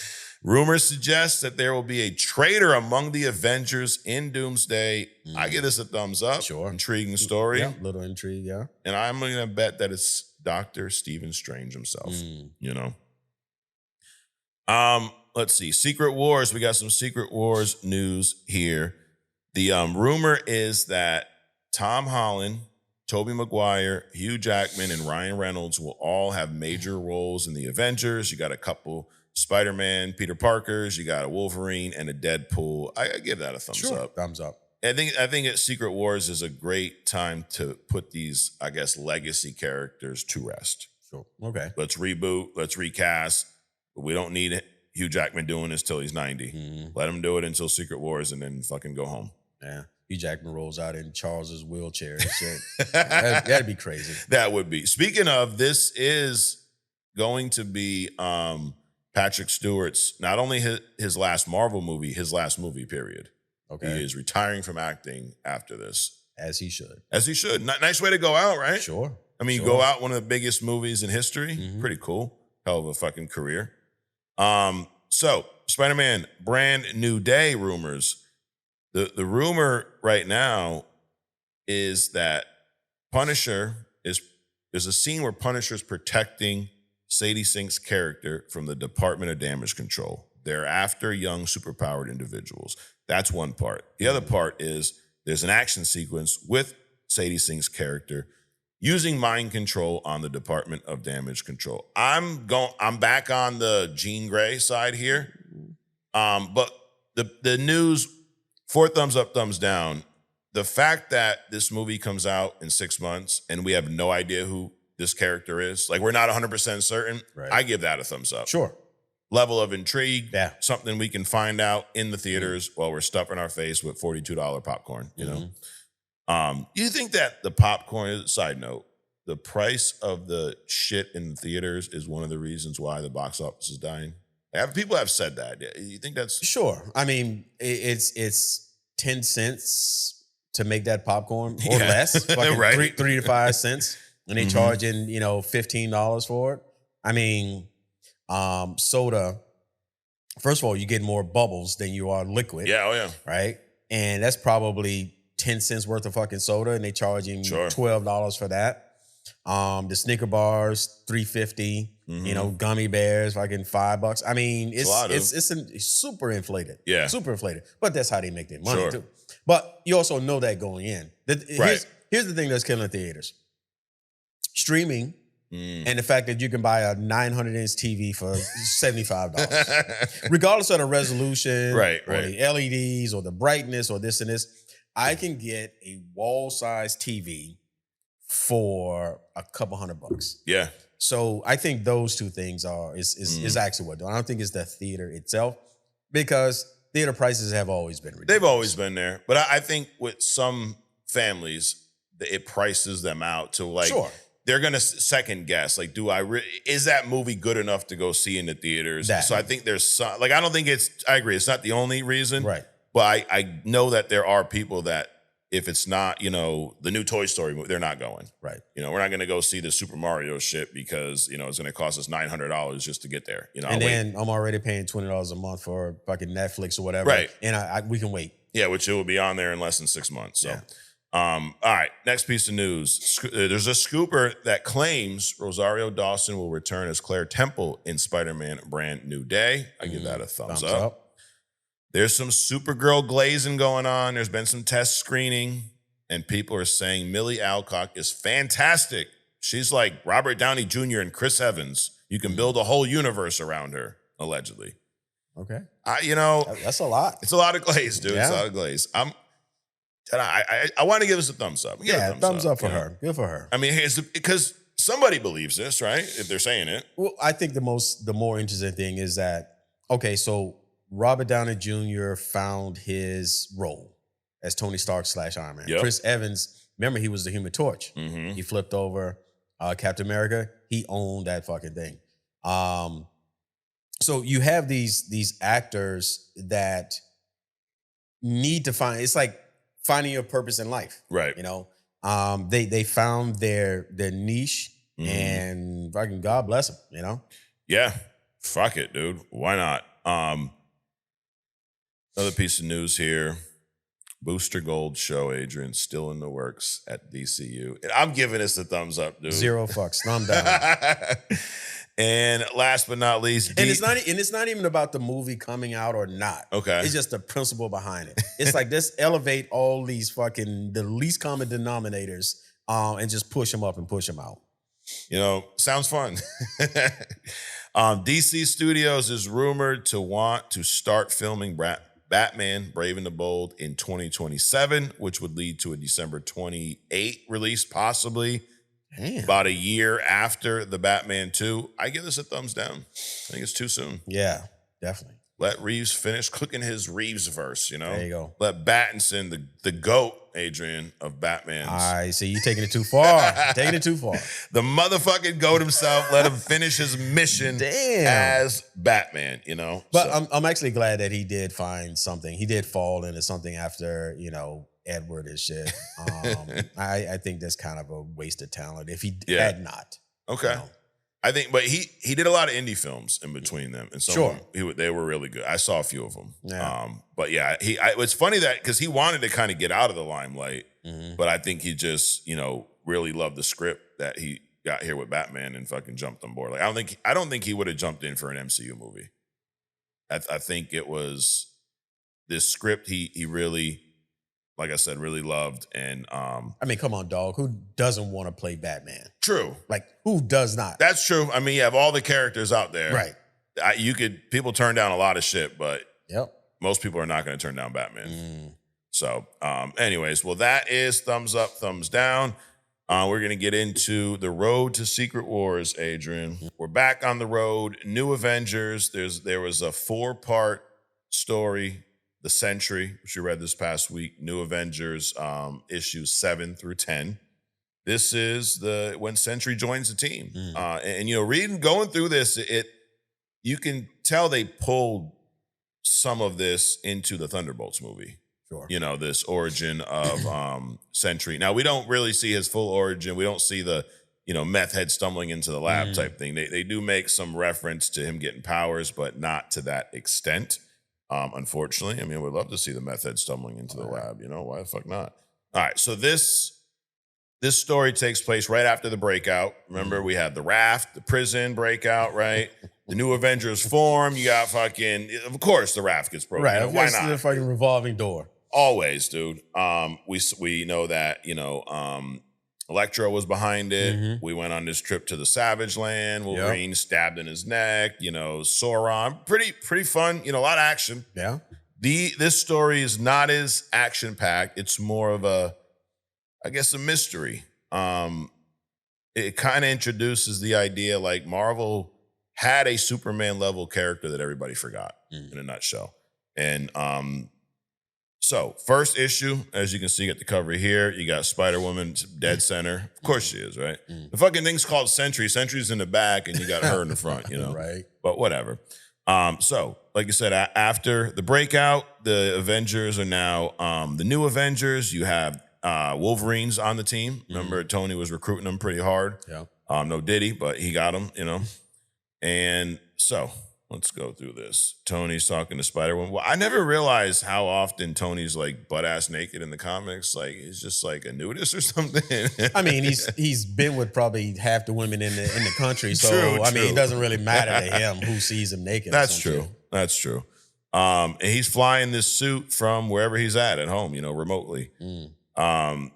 Shows up here doing some research. There's a few people, it kind of makes you think he's like looking into like a little side quest, but when he gets in this room, dude, it's the Illuminati. So the Illuminati is this group that works kind of within the shadows. Sure. And this version of the team, you got Tony Stark, you got Doctor Strange, Reed, Charles Xavier, Black Bolt, and Namor. It's always some version of like the most intelligent beings in that universe. Sure. And this, I'm not going to spoil anything because we're going on this long road to Secret Wars, but let's just say that this team is going to play a major role in what happens. They deal with threats, they deal with issues at the level of the incursions. The Illuminati's not showing up to the raft breakout. Right. But they're dealing with bigger issues. And they do have some type of almost agreement where they need to keep each other informed about what's going on. So in this exchange here, Namor was pretty pissed about not knowing that Tony was starting the new Avengers. And Tony is like, dude, we just started them like 2 days ago. And Namor was like, yeah, I know. Why didn't you tell us? So you get a nice little exchange there. Then we got this chick. So hanging out by the fucking pool, right? In a little bikini. And this big ass motherfucker shows up, starts demanding her around. Her dad, I guess, is a collector of all of these suits here. And this fella, you ever heard of the Wrecker? Yeah. Really? You have? Most people haven't. And he even kind of jokes about it in here because she never heard of him. So where do you know the Wrecker from? Spider-Man, bowling ball dude. Okay. Yep. Big ass motherfucker. He's talking about how they whooped the Avengers' ass before. Allegedly, he went toe-to-toe with Thor. He kidnaps this chick. And he basically wants her. He just got out of prison. He got his little wrecking bar back, and they're on a mission. Well, she leads him right to the new Avengers. Notice Wolverine's costume here. It looks a lot like the one from their Deadpool and Wolverine. Sure. It was kind of modeled after this one. So, I mean, could we see Wolverine in Avengers, Doomsday, or Secret Wars become a member of the Avengers? Sure. Why not, right? Why not? I mean, everyone could be a member. Me and you might be. Did you get a request yet? Or no. No, okay. No. I think my don't application... get informed. Don't get invited. No. I think they took my application and just put it right in the shredder. Hey, something like that. Something like that. But Luke Cage is there, Spidey, Spider-Woman. And they go at it with this dude, the Wrecker. Dude, the Wrecker's a badass motherfucker. He's a street thug guy, yeah. Well, maybe badass motherfucker. His power set is pretty cool. Yes. But I mean, he's basically imagine like a Colossus. He's a strong guy. I mean, he holds it took a minute for them to take him down. I mean, he's tossing Luke Cage into the Quinjet. He's throwing cars and shit. Wolverine's slicing his back, and he's like, yeah, whatever. And what gets him, though, is Spider-Woman. She's one that if I can request, Adrian, add to your list of hidden gems, she's one that you should tackle. She's definitely a hidden gem. Yes, absolutely. I mean, because I feel like I've talked about her, though. I think there was another hidden gem that you had mentioned her, and I don't remember who it was. Yeah. But I don't remember doing a full. We can definitely do that. But because I think a lot like Supergirl versus Superman. When people hear Spider-Woman, they think, oh, it's just a female Spider-Man. Right. And their powers are nothing alike. No. Her powers she probably shares more of Miles' powers than, she's got that venom bite or whatever, that electric like shock thing. But she uses another power here against the Wrecker. Cleavage? Kind of. We'll get to that in a minute. Then you got Maria Hill. Maria Hill is an asshole in the comics. Yeah. I mean, she works for S.H.I.E.L.D. They make her very nice in the movies. Uh-huh. But she's always up to something in the comics. So the other part of this story is Cap and Iron Man. They are tracking down Sentry. They're building the new Avengers, and why would you not want somebody as powerful as Sentry to be on your team, right? Sure. I mean, you're recruiting, which is why I don't know why they haven't invited us, because we're probably equally as powerful as Sentry. But hey, anyways, so he is locked away in this cave here. Now, remember, he put himself in the raft because he said he killed his wife. So these guys show up, they're talking to him, and they actually brought his wife. His wife's not dead. They found her. So for some reason, he believes he killed his wife. Didn't happen. Then they bring this guy in here, Paul, reading that right? Paul Jenkins, who is actually the creator of the Sentry character. So it's kind of meta. They bring this dude in here, and they wrote Paul Jenkins into a comic character who had subconscious memories of the Sentry and wrote them as fiction. It gets real fucking little wacky here. So Sentry's like, bro, who the fuck's that? My wife was killed, yada, yada, yada, all this shit. Then they go back, little flashback of the comic that this guy allegedly wrote. So it's a comic within a comic. So pretty cool, old looking. This is Sentry, badass motherfucker. The Void in there is another character. So you do see that kind of, battle between Sentry and the Void. They're showing these comics to him like, dude, this is who you're based on. So it's a little fourth page breaking type of, little meta, if you will. And the funny thing is a lot of these people don't remember Sentry. And then throughout this story, as they make some breakthroughs with Sentry, the memories return for others as well. So there's a part where, Reed Richards is talking to Tony, and he's asking him about, why did you send Matt Murdock to go find Sentry? And he's like, I don't even know who you're talking about. So he lost the memory of Sentry. Anyways, all right, back to the Wrecker battle. They're fighting. They're down in Long Island, and Wolverine's getting all thrown around and shit. And then here you go. Spider Babe, as he calls her. She's up close. She's talking to him. She's telling him, I don't want to fight. Oh, my God, I just want to help you. And he ain't doing shit. We'll get back to that. Back to the cave here. Sentry is still, he's all emotional. Oh, my God, poor me. I mean, it's a little much sometimes. Sure. And because he just can't fathom the idea of he believes he killed his wife. And he don't believe that this is her. Then he said, he fucking spazzes out. He shows up. He goes back to being Bob, living in his little suburban house. Dude's got like 3 personalities. Right. He's got Sentry, Bob, and then, the Void. And Spider-Woman, dude, she's got him. She's locked in, bro. Wrecker, they're having this whole back and forth. She really is just distracting him, though.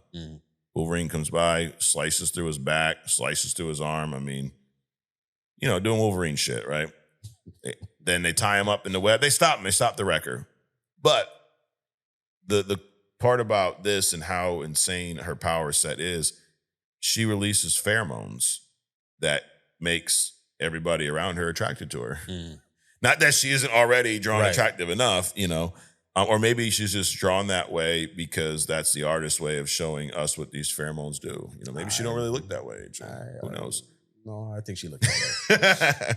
But she, and then she explains it to all these guys, and they're all like, "What do you mean? Oh my God!" Spider-Man's like, "But I have a wife." Like, they're getting it too because they're right around her. But so it's not always, and I think that speaks to like when we discuss characters beating characters and whoever it is, fucking Homelander destroying Superman. Like he can't because of a power set. Okay. It's always not 1 for 1. Strength-wise, the Wrecker was wrecking these fools. Right. And then it took her pheromones to distract them. Right. So it's not always a 1 for 1. Correct. There's a lot of skill sets that, some character, like the Wrecker's not a genius. I say everyone in comics, he's a dumbass. Right. A big, brute, strong-ass dumbass. Right. So you take someone who's not as strong as him, but they're smarter, they outsmarted him. Sure. So, and that's kind of, why would Homelander destroy? Yeah, he's not nearly as strong, but he will kill you. Superman will not, unless you're Zod in The Man of Steel and Zack Snyder writes it. Anyways, so Sentry, Bob, he's out here, the fucking Void. Oh my God, Emma Frost. I think this is part 3 here. One of the big also pieces of this comic is Emma Frost. She's a character that has not been done justice yet on screen. She's another hidden gem. Like we've seen her in some movies, very, very toned down version. But you talk about these psychic like characters, Emma Frost is top. I don't know if she's Omega level, but she's up there. No, she's not. She's not. No. But she's pretty fucking powerful. Yes. So we got the Void, and this is what Sentry was afraid of. He uses powers and he knows the Void's coming. And now the Void's here. It's attacking all the Avengers. Oh my God. You got Cyclops up in there. And they create this like bubble around him. I think it was Sue, Doctor Strange, and Iron Man.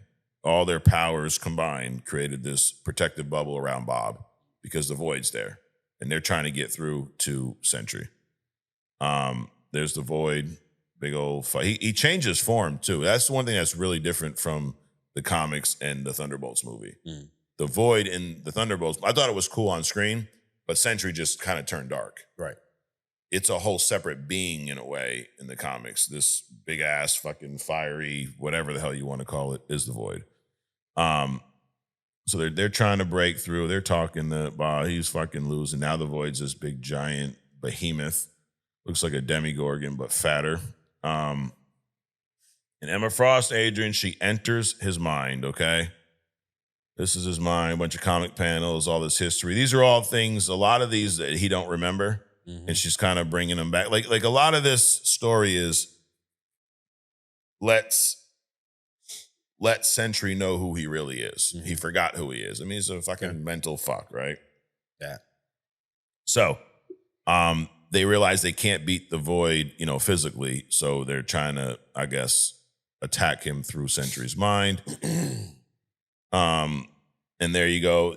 She's showing him the whole comic book and all this nonsense. Boom. And she's unpeeling some of these covered memories here. So somebody's fucking with his mind. Somebody did this shit. And that's what we find out here. He was, believe it or not, Adrian, tested on, why not? Human, right. Tests. Exactly. Who cares? He's just a meth head. No one gives a fuck about him, right? Get his ass on the table and fuck with him. And that's kind of what's going on. We don't know who this individual is. He does talk about being the one to beat Sentry. Oh my God, he's so happy. And then, he's having a fucking mental breakdown within his breakdown. All while the Void just keeps getting bigger and more powerful. Dude, Sentry, we talked about him a few weeks ago going up against Superman. Yeah. Dude, look at it. I mean, you got the Void here. You got Cap on the ground, Wolverine, Spider-Man, the Fantastic Four, Spider-Woman, Doctor Strange. All these motherfuckers can't handle the Void. Sentry is OP as fuck. Right. And here we go, the conclusion of the story. They bring his wife in. They're talking to her, and she passes out. Why she passed out? Because Emma Frost brings her into the Sentry's mind. Fucking talking about her power set. Holy shit. Because she's like, I can't get through him. Let me bring you in here and you can talk to him in his mind, And then it brings back a memory of, I guess, like one of their first dates and shit. And Bob remembers that. So they're making some breakthroughs here. They're still fighting the Void. Don't. And then, they make the connection. Oh my God, it's your wife. You didn't kill her. It's so great. You love her. She still loves you. Oh my God. And that stops the Void. A lot like in the Thunderbolts movie. Yeah. Right? I mean, we kind of joked about really they gave him one big hug and kind of fixed everything. But where his problem stems from is up here. Right. It's emotional. It's emotional. Psychological. So you're trying to fight this guy physically. That's not his issue. No. The issue's up here. So as much as it was a little cheesy, was a little corny, but I mean, come on, dude. We got a guy who is a giant rock and a dude dressed in a fucking American flag. Some shit's going to be corny here sometimes. It's okay.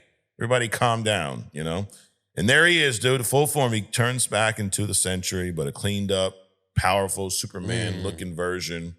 Oh, my God, I love you, my wife. Oh, my God.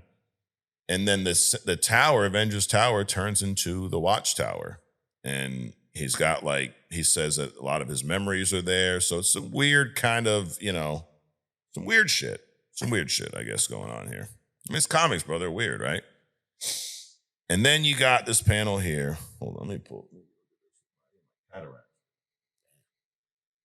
Oh, so this is when the Illuminati is asking Tony about what happened in the Savage Land, and he downplays the whole thing. So you got Tony, who ain't being completely upfront with the rest of the members of the Illuminati. Right.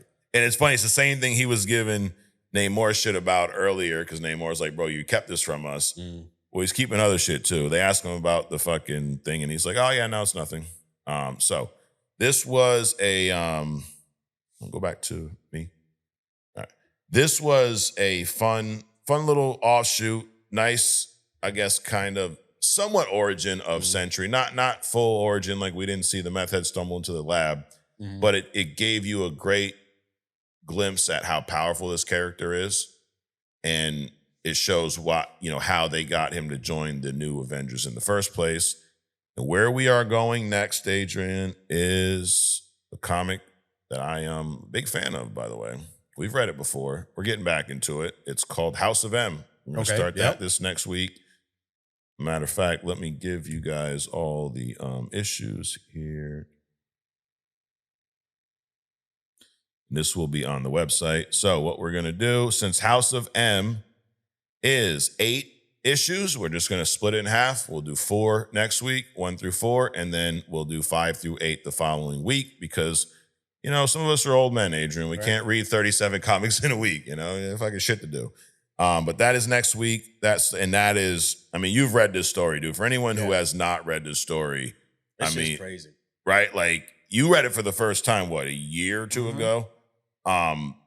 Is it safe to say that what we've seen in the MCU, WandaVision, the Doctor Strange 2 movie, what we've seen of Wanda in the MCU is literally just a fraction of the depth we see in this story? Oh, absolutely.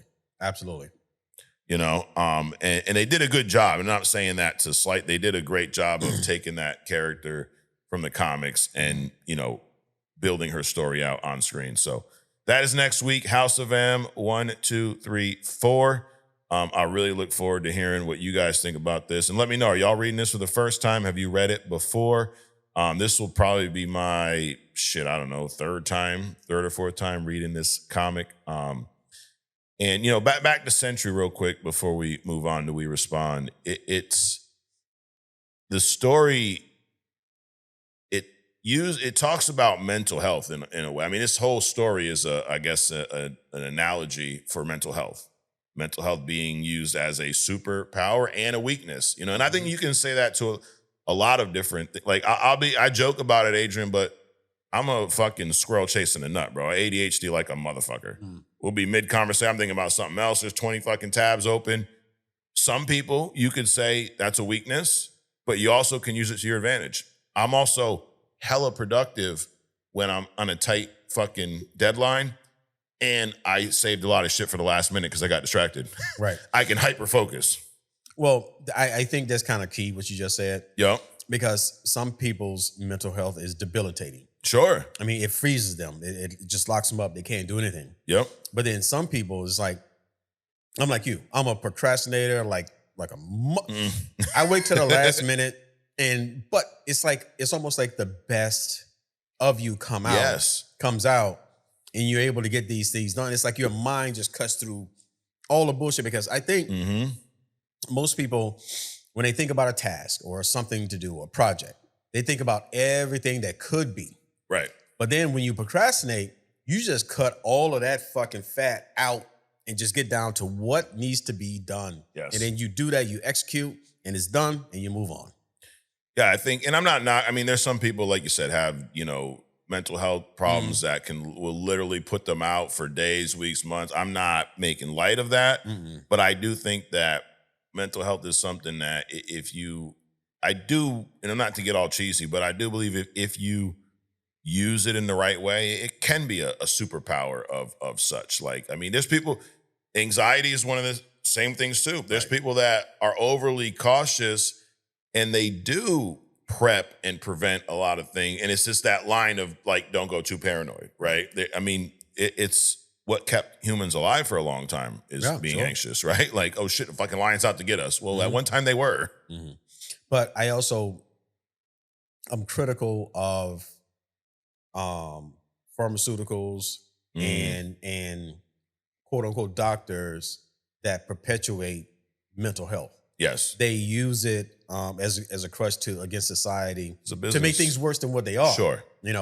Because you can anxiety is a normal function of human. Right. But then when you convince people that anxiety, and they don't define what level of anxiety is. It's all one big bowl. It's all one big, one thing. Yep. And they make it seem like, oh, you got to be on drugs and you this and you got to go fucking see this. I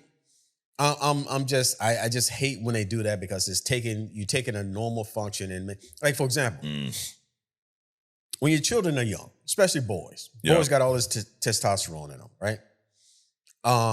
And then, as 5, 6, 7 years old, I'm not getting your kids tested for like ADHD, 5, 6, they're fucking boys. They're kids. Right. They all got it, dude. They all got it. Come on.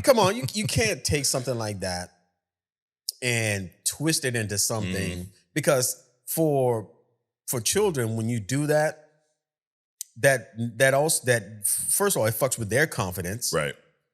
Then it makes them pretty much drug dependent their entire lives. But then the other thing is that it also pigeonholes you in society because it's almost like when you get out of prison, there's only certain places that you can stay. Yeah. But there's only certain jobs you can get. It's a limitation. It's a big isolator of what you can do because first of all, your confidence is fucked up. You spend all this money on drugs throughout your life, and then when people look at your history, they look at you are incapable of because you've had this thing, or you need to be around this because you have this. I just hate how this shit is done. Yeah, and it's just crazy to me. It is, dude. It's and I'm a big proponent of take care of your shit. Yeah. Right? Like, it's not a one size fits all. I don't think everybody needs the same treatment. I think there's medications. Sure. But that doesn't mean that everybody who has this needs to be on medication. Correct. There's levels to it. I mean, you talk about Sentry is schizophrenic. Yeah. Hence the whole Void, Bob, this. And I think they did a great job of taking this weakness, per se, and showing the contrast between it also being a superpower. Right. Now, you also, you're schizophrenic. Yeah, you have these 3 fucking personalities, but when you tap into them and use them the right way, bro, you are motherfucking Superman. Right. It's a great analogy when you really think about it. Yeah. And I think, why am I going on this? I don't know. It just felt like it, Yeah. But I am a big, like I said, I did nothing for a couple of days. And for me, that's my way of like just making sure my shit is straight, bro. I work my ass off every day like you. And I know 2026, we're about to go on a run here. Right. Between the stuff I do here, other stuff, other stuff, right. Right. But I'm like, what I'm going to do? I have no New Year's resolution. I'm just going to unplug for this fucking week or two. Right. And then get ready to motherfucking go balls deep, Adrian. Stay at the Rock for a couple of days or a week. Just, rebuild your reserves back up. Yeah. And then just fucking go at it. I think particularly in America, we do a great disservice to our citizens by allowing them to think that everybody has background thoughts. Yeah. Right? What percentage do you think that when people think about it is actually going to come true? So they sit around and they worry about, for the majority, about shit that's never going to happen. Right. That's where all that anxiety and shit comes from, right? Oh my God, I just might as well not do it because it's going to end up. Yeah, but you haven't even fucking tried it yet, right? So you worry about 80, 90% of shit that'll never happen. Nope. As opposed to just boots on the ground, just do it, see what fucking happens. Everybody's going to make a mistake. Right. Everybody's going to make a mistake. And guess, one thing I taught myself is that there is no mistake other than death that somebody else hasn't already experienced. Right. Fucking ask. Yep. Hey, I'm about to walk into this house. What do you think is behind that door? Well, this, and this, and this. Well, either I'm going to walk through this door, or I'm going to walk through this door cautiously, or I'm not going to walk through this door at all. Right. Somebody has an answer for you out there. Don't spend. If I spend more than an hour on a trying to look for a solution, I don't. After that, I'm asking somebody. Fuck that. Absolutely. But yeah. So I guess I say all that to encourage all of you. Take a couple of days. Yeah. Fucking unplug. Enjoy. And I think that's we talk a lot about the conspiracies behind these holidays, but for me, that's what they've turned into. They're good days. I take advantage. It's all about how you react to shit. Right. You can be pissed off because it's a pagan holiday. Oh my God, the pagans are trying to get us. Or you can go, you know what? I don't know what it is, Adrian. I know that I spend time with my family. I know I unplug for a few days, and then I get back to it. Yep. That's what it is. Yep. So anyways, all right, moving on. We respond. We got some comments here. We're shaking up the mix, Adrian. Hidden Gem is coming up next. And I know you got a whole plan here, Adrian. You came prep today. But we got some comments here. So shout out to all the interns. Shout out to the whole squad, the only comic squad out there. We got my man OG Dirte, and he says, breaking news, Sadie Sink is playing Rachel Summers, AWOB. That was a rumor too, not just, not Jean per se, Rachel. So that's a possibility. I wouldn't be upset at that. Maple Grove says, happy Christmas to you guys and your family. Well, happy Christmas to you across the pond. Hope you all had a great time, and thank you for a great year of episodes. He's appreciative, Too bad more people aren't like that, You get these guys, and you guys don't know nothing. He's not like that, but I appreciate it, Maple Grove. Merry Christmas. Devin says, finally an intern. Well, welcome to the internship. The upcoming Lantern show got me thinking about my first comic. My dad was super strict and comics were not allowed. That's crazy, dude. Rot your brain. Well, I mean, not really. No? Nah. It was more common back then. Yeah. The old man barber we went to always had a stack of comics I'd stare at, wishing I could read one. When I got home, he snuck a Green Lantern comic in my backpack. What was the first comic that put y'all on this path? Merry Christmas. That's a cool story. Yeah. Fucking dad's like, fuck you, no comics, motherfucker. Maybe he didn't say it like that. I'm paraphrasing. All right. And the barber was like, yo, fuck your dad. Yo, read this shit. Or he's fucking just probably thinking that his father gonna find out and beat his ass. Right? I mean, he had some sadistic fucks back then. For real. Right? Yo, Devin, did your dad find out? Did he whip your ass? Shit. What was, do you remember what your first comic was that put you on this path? Or I don't remember my first comic. I don't remember. I know that. Actually, I was more into, so we had these, you call them graphic novels now. Yep. But what I call graphic novels back in the day were like the big ass, like black and whites, like the Conans and shit like that. So that's what actually got me into this whole world. Yep. I didn't get into like the X-Men, Avengers, and all that kind of shit until a little later. It was like a Conan comic? Yeah. Yeah. Okay. Yeah, I don't remember. I've shared this before. I remember going to the grocery store during the summer when I was in elementary school, my mom's grocery shopping, and I go to the magazine aisle, and they had one turnstile that had comics. And I would stand there and read as many as I could while she shopped. So I don't know what was my first one. It probably was some type of X-Men comic, but I had the movies before I had comics. I was born in 85. So the Batman came out in 89. I was like 4 years old. I wasn't reading comics yet. So I watched the Batman movie and got me into comics that way. Got you. But yeah, it's crazy. I mean, but it's like, different level, different entertainment is always banned at some point, right? Don't play video games. They'll rot your brains. Don't watch porn. Don't do oh my God. And back in his day, his dad's like, don't fucking read comics. Right. Crazy. But not. Let's see. Akima Moore says, what down, fellas? AWOB. I used to live at the video stores buying up everything. I used to even date girls that worked there just to get the hookup. Okay, he's dating the Blockbuster to get the car, dude. You can't knock that, bro. Right. Had them all shelved up in alphabetical order, the whole 9, and now my whole collection is in boxes collecting dust. Yes, it happens, dude. Let's see. Charles Mon says, still think Tyson fight had a clause in it because I grew up on Mike and he didn't let his hands go at all after the second round. Pissed me off. I know a lot of people think the Tyson-Jake Paul fight was fixed. I don't know, dude.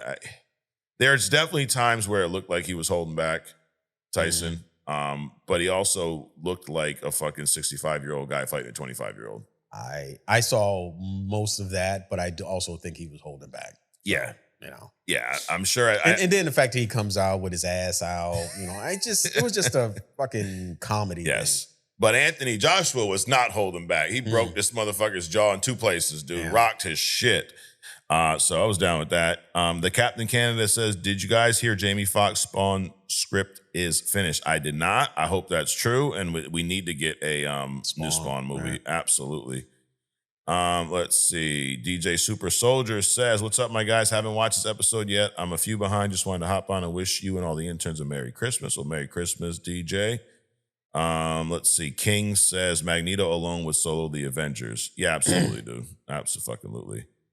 And then that dude Pablo says, hey, I'd get my ass whooped for 90 million in a heartbeat and then take my family to Disneyland with a smile on my broken face. Oh yeah, dude. Fuck, you can knock me out for 90 million. Yeah. Fuck that. I don't give a shit. I mean, I would try to fight back, but if you're, Anthony Joshua, I mean, dude, I'm a pretty confident guy, but this guy's a legit, he's going to knock most people out, OG says, Mike, Adrian, interns, hope everyone had a great Christmas. I hope these Spider-Man Brand New Day rumors are true because if they go with Shothra, I think it will suck. I did a little research on the Spider-Man villain that has only appeared in 20 Spider-Man comics, and I'm pretty sure most people don't know the character. Well, you're right about that. I was wrong about Sadie playing Spider-Woman, but I'll take her playing Jean Grey over Shothra any day. Also, it's rumored that we will get a Spider-Man a man-spider in the movie, and Tombstone is the main villain who is using the hand. Also, fun fact, did you know that Teenage Mutant Ninja Turtles Foot Clan was copied after the hand? Yes, I did know that. We talked about this recently, the whole Teenage Mutant Ninja Turtles is a spoof of Daredevil. You got Stick, you got, Splinter, you got the hand, you got the foot soldiers, Which is cool that it started as a spoof, but then turned into its own thing that, very popular. Let's see. OG also says, in the Avengers Endgame timestamp, when Thanos attacked the Avengers mansion, Tony gave Cap his shield back. What did he mean when he said, you mess with time, it tends to mess back? You'll see. How did I miss this? Here's this quote. What if Doom is after all the children? He is. So this is another theory here. For example, Franklin, he's after him. We've seen him at the end of Doomsday or Fantastic Four. Love, who's Thor's daughter. As bad as that movie was, remember, Thor adopted a daughter in Love and Thunder. And now Cap has a kid. So is he after the kids, using them as... I mean, we're seeing some of this in Stranger Things right now, where Vecna's going after these kids because their minds are easier to manipulate. They're more... raw power, I guess, in kids, and from a fantasy standpoint, right? Well, that's true in nature in some degrees. Like, for example, like baby snakes. They haven't learned to gauge the venom that they release, so they're actually more dangerous than an adult snake. Yeah, because they'll just fucking inject all that shit into you all at once.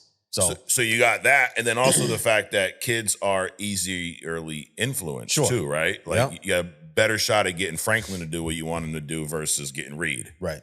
So could be onto something there. Yeah. I mean, there's a reason why they showed us a fucking baby in the trailer. Right. Not just to let us know that Steve is finally not a virgin anymore to 75 fucking years. All right. It would be interesting to see, what does a super soldier serum result in a child? Yeah. Right? It's got to be passed down, right? Yeah. You would think. And then you got Peggy. I mean, she's a super, so we know all about her. Captain Carter, dude, the GOAT. Speaking of the GOAT, the Captain Canada. AWOB, guys, can't wait till next year. So much great content. I think I'm with you, Mike. The Disassembled and New Avengers run is probably my favorite run thus far. Can't wait for House of M. Well, bro, wait no more. It's motherfucking here. Hope y'all's Christmas is merry and bright with lots of food, gifts, and family time. I mean, it pretty much was my Christmas. This podcast has been a great gift to many of us. Let's fucking go. Well, I appreciate the words, and I hope you also had a great Christmas. So, all right, we're going to move on. For the sake of time, we got some stuff planned, so we're going to skip Spotify. But shout out to all the people on Spotify who watch us on there. And we are going to get into the hidden gem, Adrian. So we're doing a little different this week. So you're up a little. You're leading off today, Yeah. All right. So the reason we're going to kind of switch this up is because the next thing that we're going to get into this deep dive with Legion, you got to understand what an Omega level power is, and that's what the hidden gem is today. The definition and the understanding of Omega level power. Now, Omega level power is unique to Marvel, number one. Just like, what do they call them? Enhanced in DC. There are no mutants in DC. Right. They're just enhanced. And there are no enhanced in Marvel. They're mutants or something else, right? So Omega level, we talk about Omega level, and we talk about the Phoenix, the Magneto, the Franklin Richards, and all this other kind of stuff. So what is Omega level? Well, it's a power level. It's often misunderstood, but we'll get into it. So it's actually an Omega level mutant is one whose dominant power is unlimited by any known upper boundary, right? So in other words, so we didn't think about Iceman as being an Omega level, but there's literally no outer boundary as to what he can do. Yeah. Storm, there's literally no outer boundary to what they can do. Now, what's going to make Legion so fascinating is how he's like a double Omega level mutant. Okay. Anyway, we continue. So they Omega level mutants, there's no theoretical ceiling to what they can do. They aren't just strong, they're infinitely scalable within their own domain. So Storm with the weather thing, Magneto with the magnetism.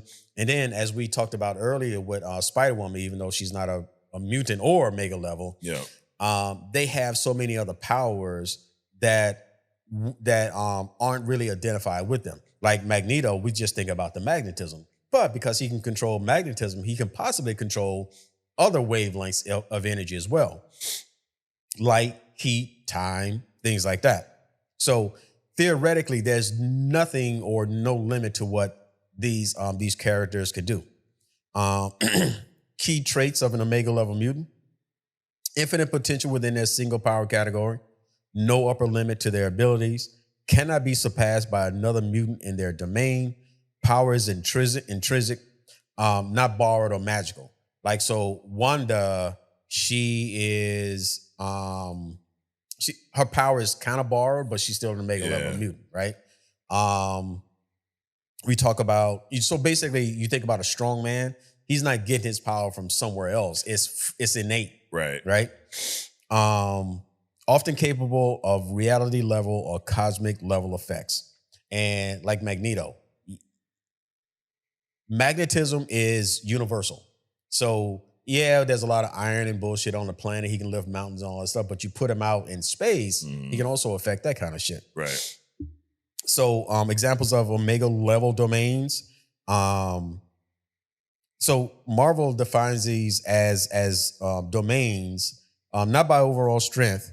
And so some of these things are like what we talked about. So Jean Grey, telepathy, Legion, which we're going to get into, reality manipulation, matter manipulation, like Proteus, power augmentation, Hope Summers, weather manipulation, Storm, and space-time manipulation, Tempest. Each is an absolute peak of their category.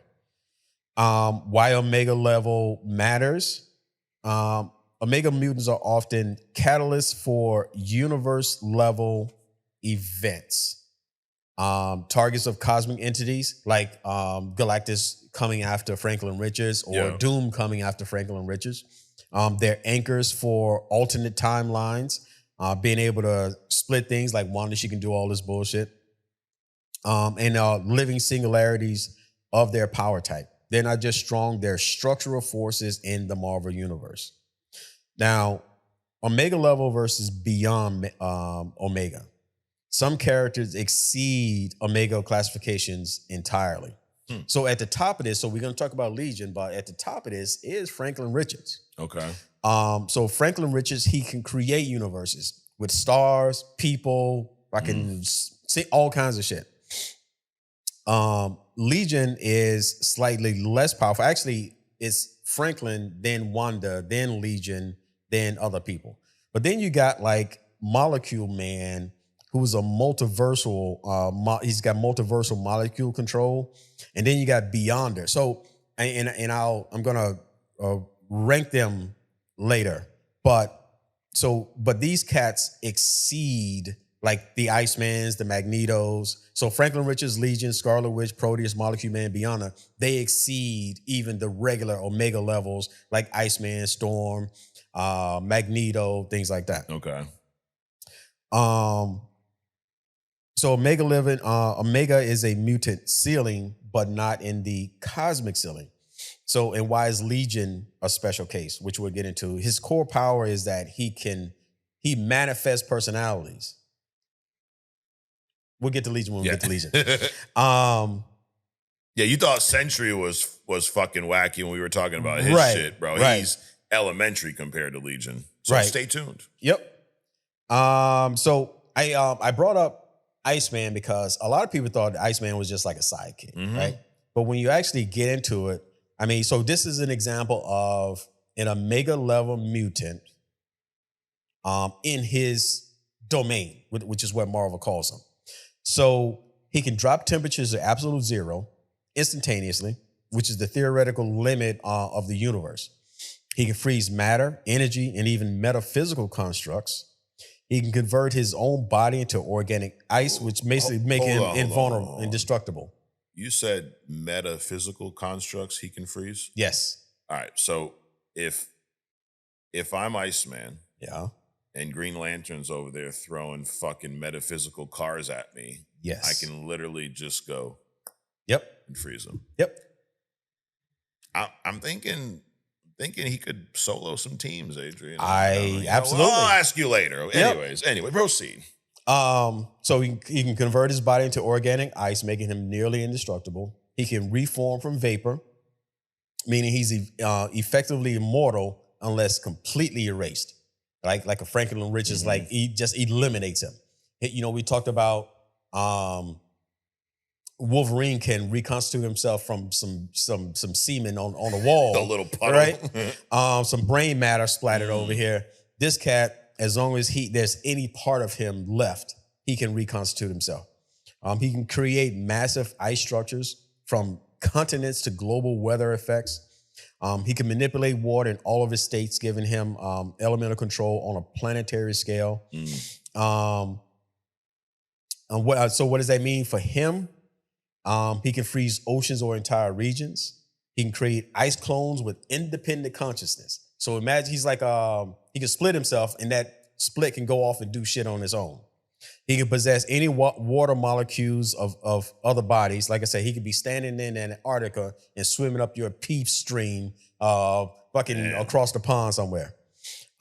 He can reform after being shattered, stop molecular motion in a target, and affect global climates. So the reason that Omega level, the classification, is the hidden gem and it was important because so we take this cat, Iceman, which everybody thought was like a nobody. He was like a sidekick, he's like a comedy thing.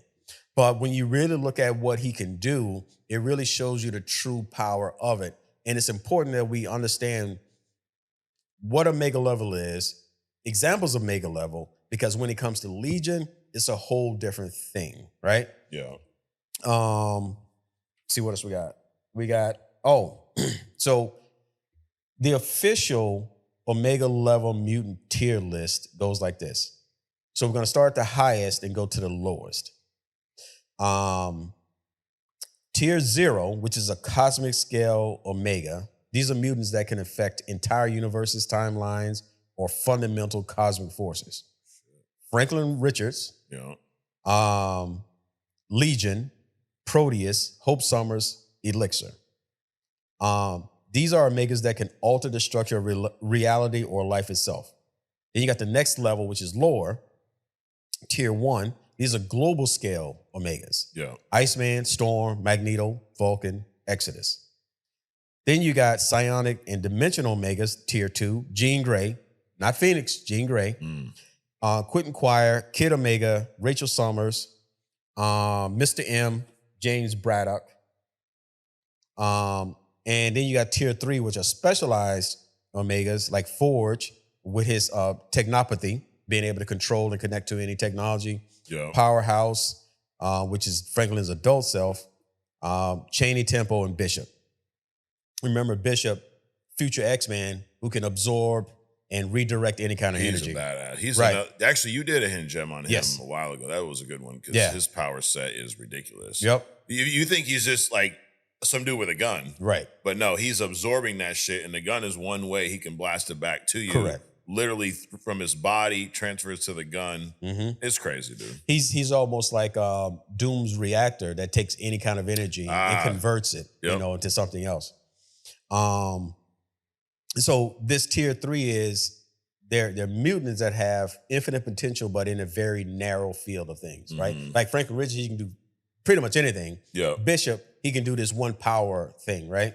Yeah. Now, the full official Omega list: Jean Grey, Choir, Iceman, Elixir, Magneto, Proteus, Legion, Hope Summers, Exodus, Storm, Mr. M, Vulcan, Braddock, Rachel Summers, Forge, and Lila Cheney.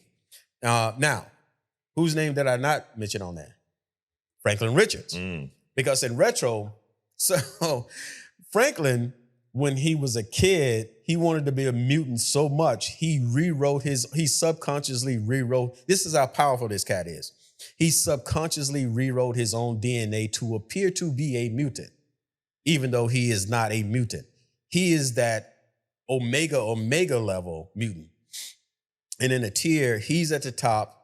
Then you got who is it? Wanda. Then you got Legion, and then you have all the other ones. Yeah. So Franklin Richards is described in Marvel as the one who he's like the almost God. He's like, you got God, the one above all, and then you got Franklin Richards. He is that powerful. So he is outside the spectrum of all of that. Now, what's even above them, which is crazy, you got Molecule Man, and then you got the Beyonder, and then you got the Molecule Man and the Beyonder combined. So the Beyonder's power is above. Yeah. A Molecular Man's power is at that level too. But then when you mixed the Molecule Man and Beyonder together, which creates the Beyonders, and these are the cast that killed off the Celestials, right? So you got all these power tiers, but when it comes to Omega level, it's a mutant specific thing, which Franklin Richards is not. We needed to understand. So the hidden gem today is the Omega level classifications, because we needed to understand that in order to understand the full scope of what we're going to get into, which is Legion, who is an Omega level mutant. Damn. That was awesome, bro. Hey, got to set it up. You got to set it up. It was a great setup. And just to think about how, like, the level of these powers that, first of all, somebody created in their mind, but how the depth to some of these characters is insane. Right. I mean, you're talking about the Beyonders. Like, these are, gods above gods, pretty much. Like, gods of the universe. Literally has the ability to create anything. Right. And they're up there playing in the fucking cosmos, So when you have some entities like the Celestials, would have been around for millennia, right? And they recognize again, Franklin isn't a mutant, but when the Celestials recognize Franklin's power, when Galactus is coming after Franklin for his power, I mean, you're like a star in a completely in a void or some shit, right? It's like, imagine looking at a black hole and you see a light. It's like, how the fuck is that possible? That's this cat. Yeah. But then when it comes down to terrestrial, actual Omega level mutants, and you got like the Magnetos and the Wandas and the Icemans and the Storms, and even that power level is crazy. It's crazy. You like Magneto's one that I think a lot of people don't understand his power set. Right. A lot of people just think he can move metal. Right. Which in itself is an amazing power set, right? But it's so far beyond that. I mean, X-Men 97 is probably the best depictions of Magneto we've seen in anything that's not a comic book. I mean, I know he does it in his fucking underwear, But when he goes up, I mean, and literally like resets the entire magnetic field of the earth, like, dude, rocks shit. Right. And he ain't even fully powered. Like, he's been tied up for days. He just fucking spasses out, go up, and just literally impacts the entire world. Right. And, people go, he won't be able to handle Iron Man. Get the fuck out of here, bro. You're a big Iron Man guy, but is that not lunacy? That's absolute lunacy. Come on. Dude. It's like, I don't even know how to compare it, dude. It's like a nuke going up against a bullet or some shit. It's like insane. People, what if Iron Man made a non-metal suit? Dude, it don't matter. Yeah, the military made non-metal helicopters. Look what he did with them. Exactly. He pulled up street lamps out of the fucking ground there you go. And slammed them into it. It doesn't matter, dude. He moved a fucking baseball stadium. Right. He moved the Golden Gate Bridge. You know what? We want to get to that island here. Let me take this bridge over here. Right. Boom. Like, come on, bro. Yeah. The fuck out of here. What if he drops that bridge on Iron Man? What's he going to do? Knock it off. And I'm an Iron Man guy, And I think in simplicity a lot. Like, for example, right? There's like metal particles pretty much in everything, even in the air that we fucking sucking up. Right. That's why humans are giant air filters cleaning up the planet for the Anunnaki. Anyway, imagine you've heard of what they call it when you get off paint with compressed air and sandblasting. Sandblasting, yep.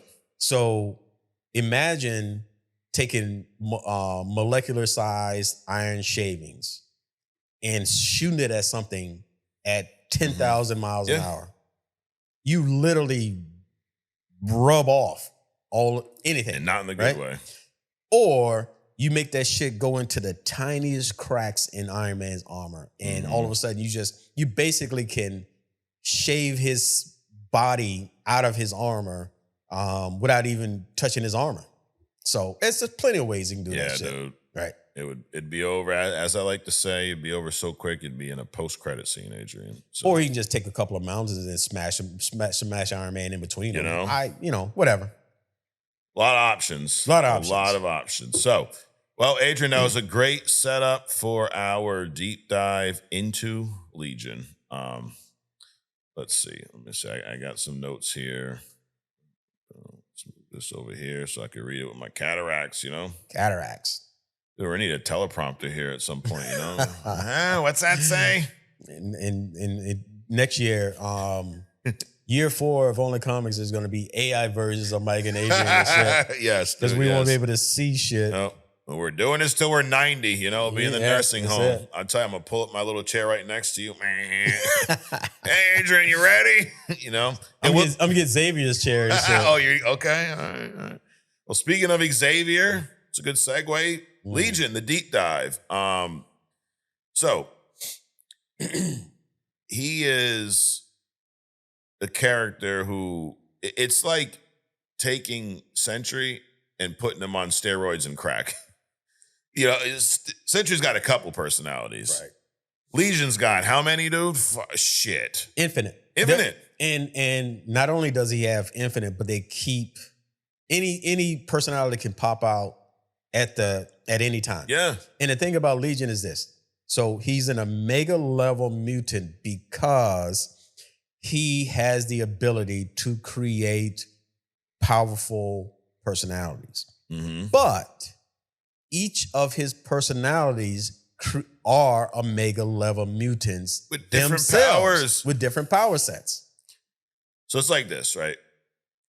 You're a handy guy, right? I'm sure you got a toolbox or two, right? Oh, yeah. You got a toolbox, and I mean, most toolboxes, you're going to have a hammer, screwdriver, some, maybe some chisels if you're doing some woodworking, maybe some loose screws, a tape measure, the standard stuff, right? And then whatever's in that toolbox that you have with you, you have at your disposal. That's most characters, right? They each has their own toolbox. Legion has a 3D printer. And he can print any tool he wants in the exact second, okay? And when he does that, he has an unlimited amount of power with that one tool. Right. Well, he doesn't create so he had some kind of trauma when he was a kid. Yeah. and it created this fractured mindset. Okay. And so his mindset actually just creates these characters on his own. So it's chaotic. Yeah. Now, he can do certain things like corral them and so they can cooperate, but he doesn't always have control as to when they come out. Yeah. That's why... That's his weakness. That's his weakness. The lack of control. Right. So that's why even his adversaries, I mean, the people that's around him that like him are cautious with having him around because any one of these fuckers can show up and you never know what he's going to do with those powers and stuff. So he's not like sitting around like, oh, let me create this personality. We're talking about thousands. That's why they call it Legion. Thousands of personalities, each one with a power that could be, that's unknown. Yeah. Right? But they're all Omega level. But they're all Omega level. So it's more like the 3D printer has a mind of its own.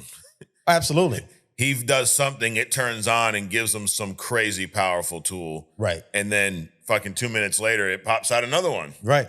And he has no control. No control. And that's his weakness. Right. Because he's crazy. You got to be crazy powerful and fucking crazy at the same time, right? So imagine a personality pops off that can warp reality. People have been that's what one of the things was, I forget what it was, created a reality and trapped the X-Men in it. And this reality it's not an illusion like Wanda shit, right? It's a reality that actually, it's like a Franklin Richards actual reality. So it's real. That has its own timelines and all this other kind of bullshit. And now the X-Men are stuck in this shit. And the thing about it is that when it's created, it can exist out on its own. It doesn't need that personality thinking about it. Right. You know, so it can just exist. So imagine getting trapped in this shit, fucking personality goes away. You're one of 2,000 or 3,000 personalities. And it could be fucking 30 years before that personality shows up again. Right. And you trapped over in this alternate universe and stuff. So that's what makes him so dangerous. Yes.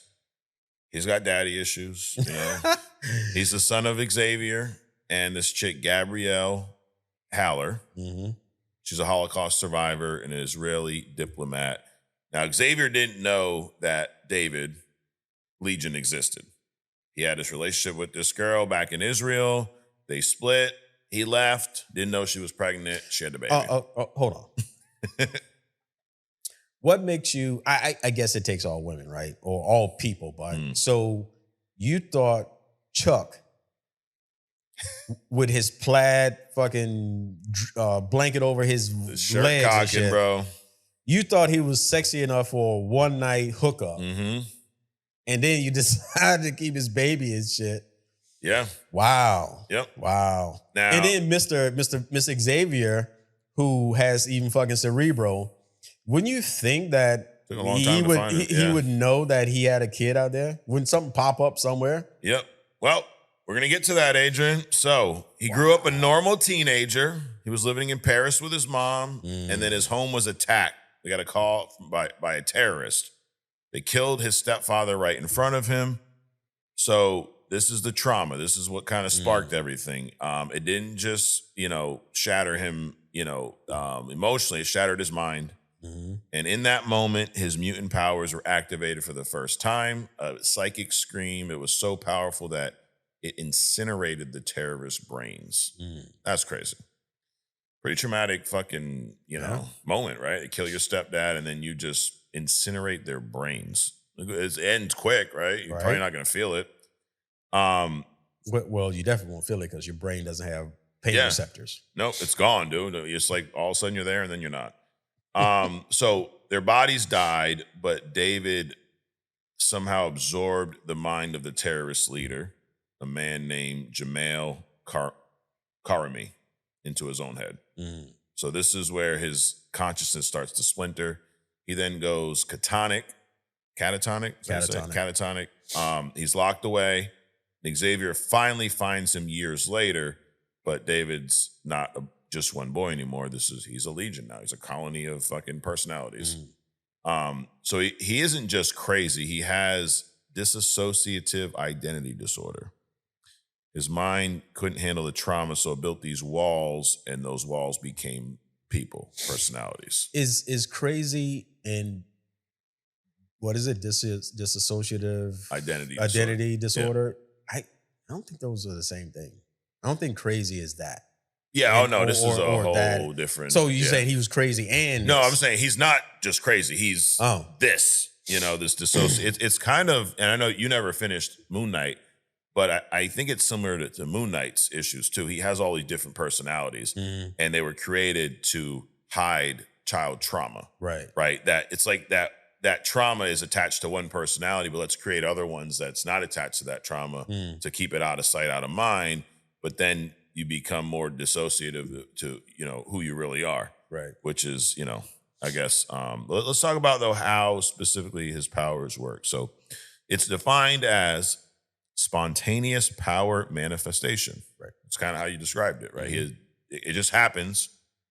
He has no control. He doesn't really have a set list of powers. His biology reacts. If he needs to fly, his X gene mutates instantly to give him flight. He needs to travel through time, it mutates to give him, fucking chronokinesis. But like the Sentry, there's a cost. The human mind can't handle that much power. So every time a new power is generated, his mind creates a new subpersonality to govern it. Okay, so it's a little more in depth too. So the body creates the power and then creates the personality to host that power. Right. It's like a computer installing, a new piece of software, but then every software requires its own unique user login. Only this user can use this software, but he's got fucking thousands of them. So here's a few big ones. We talked about Jamail, Karami. His power is telepathy. That's a terrorist. Over time, he kind of became a good guy in David's head. He represents the rational mind, and he tries to keep others organized. You got Jack Wayne. He has telekinesis. He's the problem. He's a Hollywood action hero type. He's aggressive. He loves violence. He hates David, and he controls the telekinesis. Okay. You got Cindy, pyrokinesis, a punk rock girl who just wants to watch the world burn. So he even can turn into a fucking girl personality, burn the world. Why not? The Weaver can warp reality itself. We're talking rewriting existence. So like some Wanda type shit. Right. You got Styx. It's a personality who acts like a vampire. He can touch people, steal their souls, and animate their corpses. I mean, that's just 5. Right. That's 5 of thousands. Right. So you got the Weaver who can, like Wanda. Yeah. So Wanda's power, the Wanda's power is such that she can alter existing realities, change timelines and shit like that. His powers and Franklin's powers that they actually can create universes. Right. So that's kind of the difference. But either way, I mean, you got like 5 personalities, most of which are fucking unhinged, and one of them is absolutely hate the host. Yeah. So they're doing everything against. There's no good guy in any of that bunch. Right. And I guess the big difference between Wanda uses magic to kind of draw her power, right? Legions is just from within. Right. Because he create his power is to create this power. So he's not drawing it from no magic or some other, deep ancient fucking magician. He just has that shit. You know what that got me thinking about? So remember we talked about, do people actually have power, or do they just have a special skill where they can tap into that power? Oh, yeah. Because remember that one Superman anime, I think it's Superman All-Star, where this one cat, he had like a brain growth, and that allowed him to do all this crap. Now, he was an asshole, so he did a bunch of villainy stuff. Yeah. And Superman used his heat vision. He shot into this cat's eyes, used his eyes to bounce around into his brain to what do you call it? To cauterize, or that's not it. It's not cauterize. Anyway, cut out. Lobotomized. Oh, yeah. He lobotomized him through his own eyes. Shit. Right?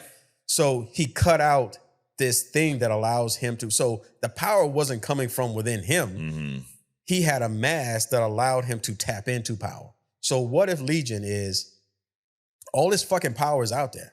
We got infinite power around us. They talk about, we talk about dark energy, where a cup of this shit can boil all the oceans on the planet, right? Mm-hmm. So this power is there, and a mutant is just someone who can access it, and it just manifests in different ways. So how else can, because if you got Legion who can manifest a personality that has a particular power, that means that there is like, all this shit is in, he should kind of explode. Mm-hmm. But if you just manifest a personality that whose mind is slightly tuned differently, that can access stuff that's already there, that's a completely different thing. Yeah. So maybe they do access stuff like Wanda, except Wanda's access is to something very specific. Right. And Legion's thing is like fucking just universal. Anyway, just a thought. Whatever it is, he is one of the most powerful characters in comics, period. And the most unstable. Yes. Yeah, it kind of goes hand in hand, dude. I guess. I mean, shit. It's just, refreshing that it's a dude this time. Because I'm like, bro, at some point, can we, like, there are women that aren't all batshit crazy, right? Like, I mean, come on. Yeah. And you can be powerful and not be a fucking lunatic, but, But hey, we talked about a couple crazy ass dudes today, though. You got Sentry and you got this motherfucker, Legion. There's one comic story, and this was how I was familiar with Legion. It's called The Legion Quest. It's 1994, 1995. And the plot of this, David wakes up from a coma and decides he wants to make his dad's dream come true. He travels back in time to assassinate Magneto. Right. Get rid of Magneto, everything would be great, right? Well, he fucks it up somehow and he kills his dad instead. Right. And that broke the reality and created the Age of Apocalypse timeline, which is a really cool story in the comics. A lot of different variants of these characters. Wolverine with the one hand cut off and the other claw. Like there's and Magneto actually leads the X-Men in the Age of Apocalypse. Now the thing is, without Xavier, Apocalypse takes over and rules the world pretty much. Yeah. But it's pretty cool. And I'm not a big like offshoot guy. I kind of just I like the hits, but this was a good run. So and then from a power standpoint, we talked about Wanda, but also Jean Grey. I mean, there's a close match there with their levels of power. Right. Like, I mean, the Phoenix Force. And that's crazy to even say there's somebody else that's on that level. Right. When we talk about the Phoenix, I mean, it's literally a cosmic entity that can eat stars. You got Sentry, who's a power of millions of stars. This bitch can eat stars, bro. Right. Fuck. Right. So anyways, well, that is our, we had a little 2 for today. We had the hidden gem that led to the deep dive. And now we're going to wrap this thing up, Adrian. It's been a fun ride. We got other stuff tomorrow. Yeah. One thing, hey, I want to plant a little seed here. One of the things we're going to talk about on other stuff is Steve Rogers versus Tony Stark. Captain America versus Iron Man. So it's actually Captain America now, not just Steve. Not just the cap. Yep, we're going to talk about, and not just a, straight up battle between the two, because that they have fought plenty of times in the comics. And what led me to bring this up is I was watching Age of Ultron and I saw these two go at it, and I'm thinking, a lot of times I undervalue Iron Man. Okay, I'll admit that, because as Cap put it in Avengers, you're just a dude in a suit. Right. Well, the suit's pretty badass though. By itself. Yeah. By itself. And I'm like, dude, it's fucking strong as shit when he's in the suit. Oh yeah. And which is why he can go toe to toe with Cap. And they have their very different characters. Their strengths and weaknesses, they're a big contrast to each other. Right. And I'd even make a bold claim that actually I'll make it and agree to disagree, which is next. Look at that. See that segue? Right. So, Adrian, I say all that to say we're going to do some agree to disagree. Let's do it. Are you ready? Let's go. All right. Number 1, Marvel is not making a mistake by not releasing a Doctor Doom Avengers Doomsday trailer. I agree. Doctor Doom needs no introduction. Marvel should give him the Jaws treatment. I agree. And by Jaws treatment, if you don't know what we're not talking about biting him. We're talking about keep this motherfucker off screen until we show up to Avengers Doomsday with our $42 popcorn, our $22 soda, and our $16 bag of peanut M&Ms. There you Please. Go. There you go. Avengers Age of Ultron was actually better than the first Avengers movie. That's a stretch, dude. So the hard questions. I mean, I'll agree reluctantly. My big thing with the Age of Ultron was James Spader's voice as Ultron. Yeah. Which is a nitpicky fucking thing, but the movie itself, I agree. Yeah, I think the movie slept on, dude. Yeah. I really do. We're talking about Omega level characters earlier, so this one is about an Omega level character, Storm. Okay. Alexander's ship was a better Storm than Halle Berry. I agree.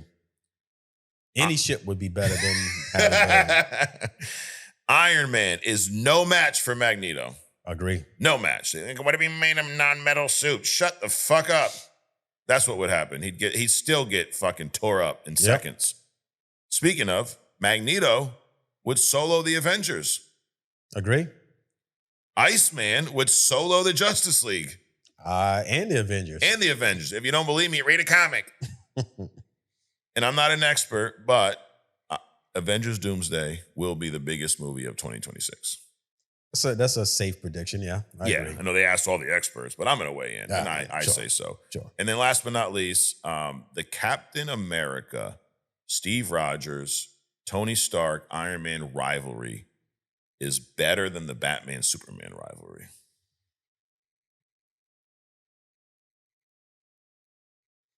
I agree.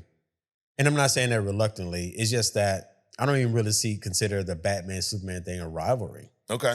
I mean, Superman is, so he's indicative of, so first of all, everybody's jealous of him because he has this power. Right. Then, you add to the fact that he's literally an alien. Not like, an illegal alien, but like an alien. Yeah, don't call ICE. Everybody calm down. Right. So, I mean, so there's a lot of animosity around that. Then it's like, well, we're going to worry about 80 to 90% of the shit that's in our head as opposed to what's actually happening. People are like, oh, he's an alien. He can take over the planet. Yeah, he could. But when you look at people and their track record, you apply a track record in everything else except in this Superman case. Yeah. So he showed up on the scene and the only thing he's done is good shit.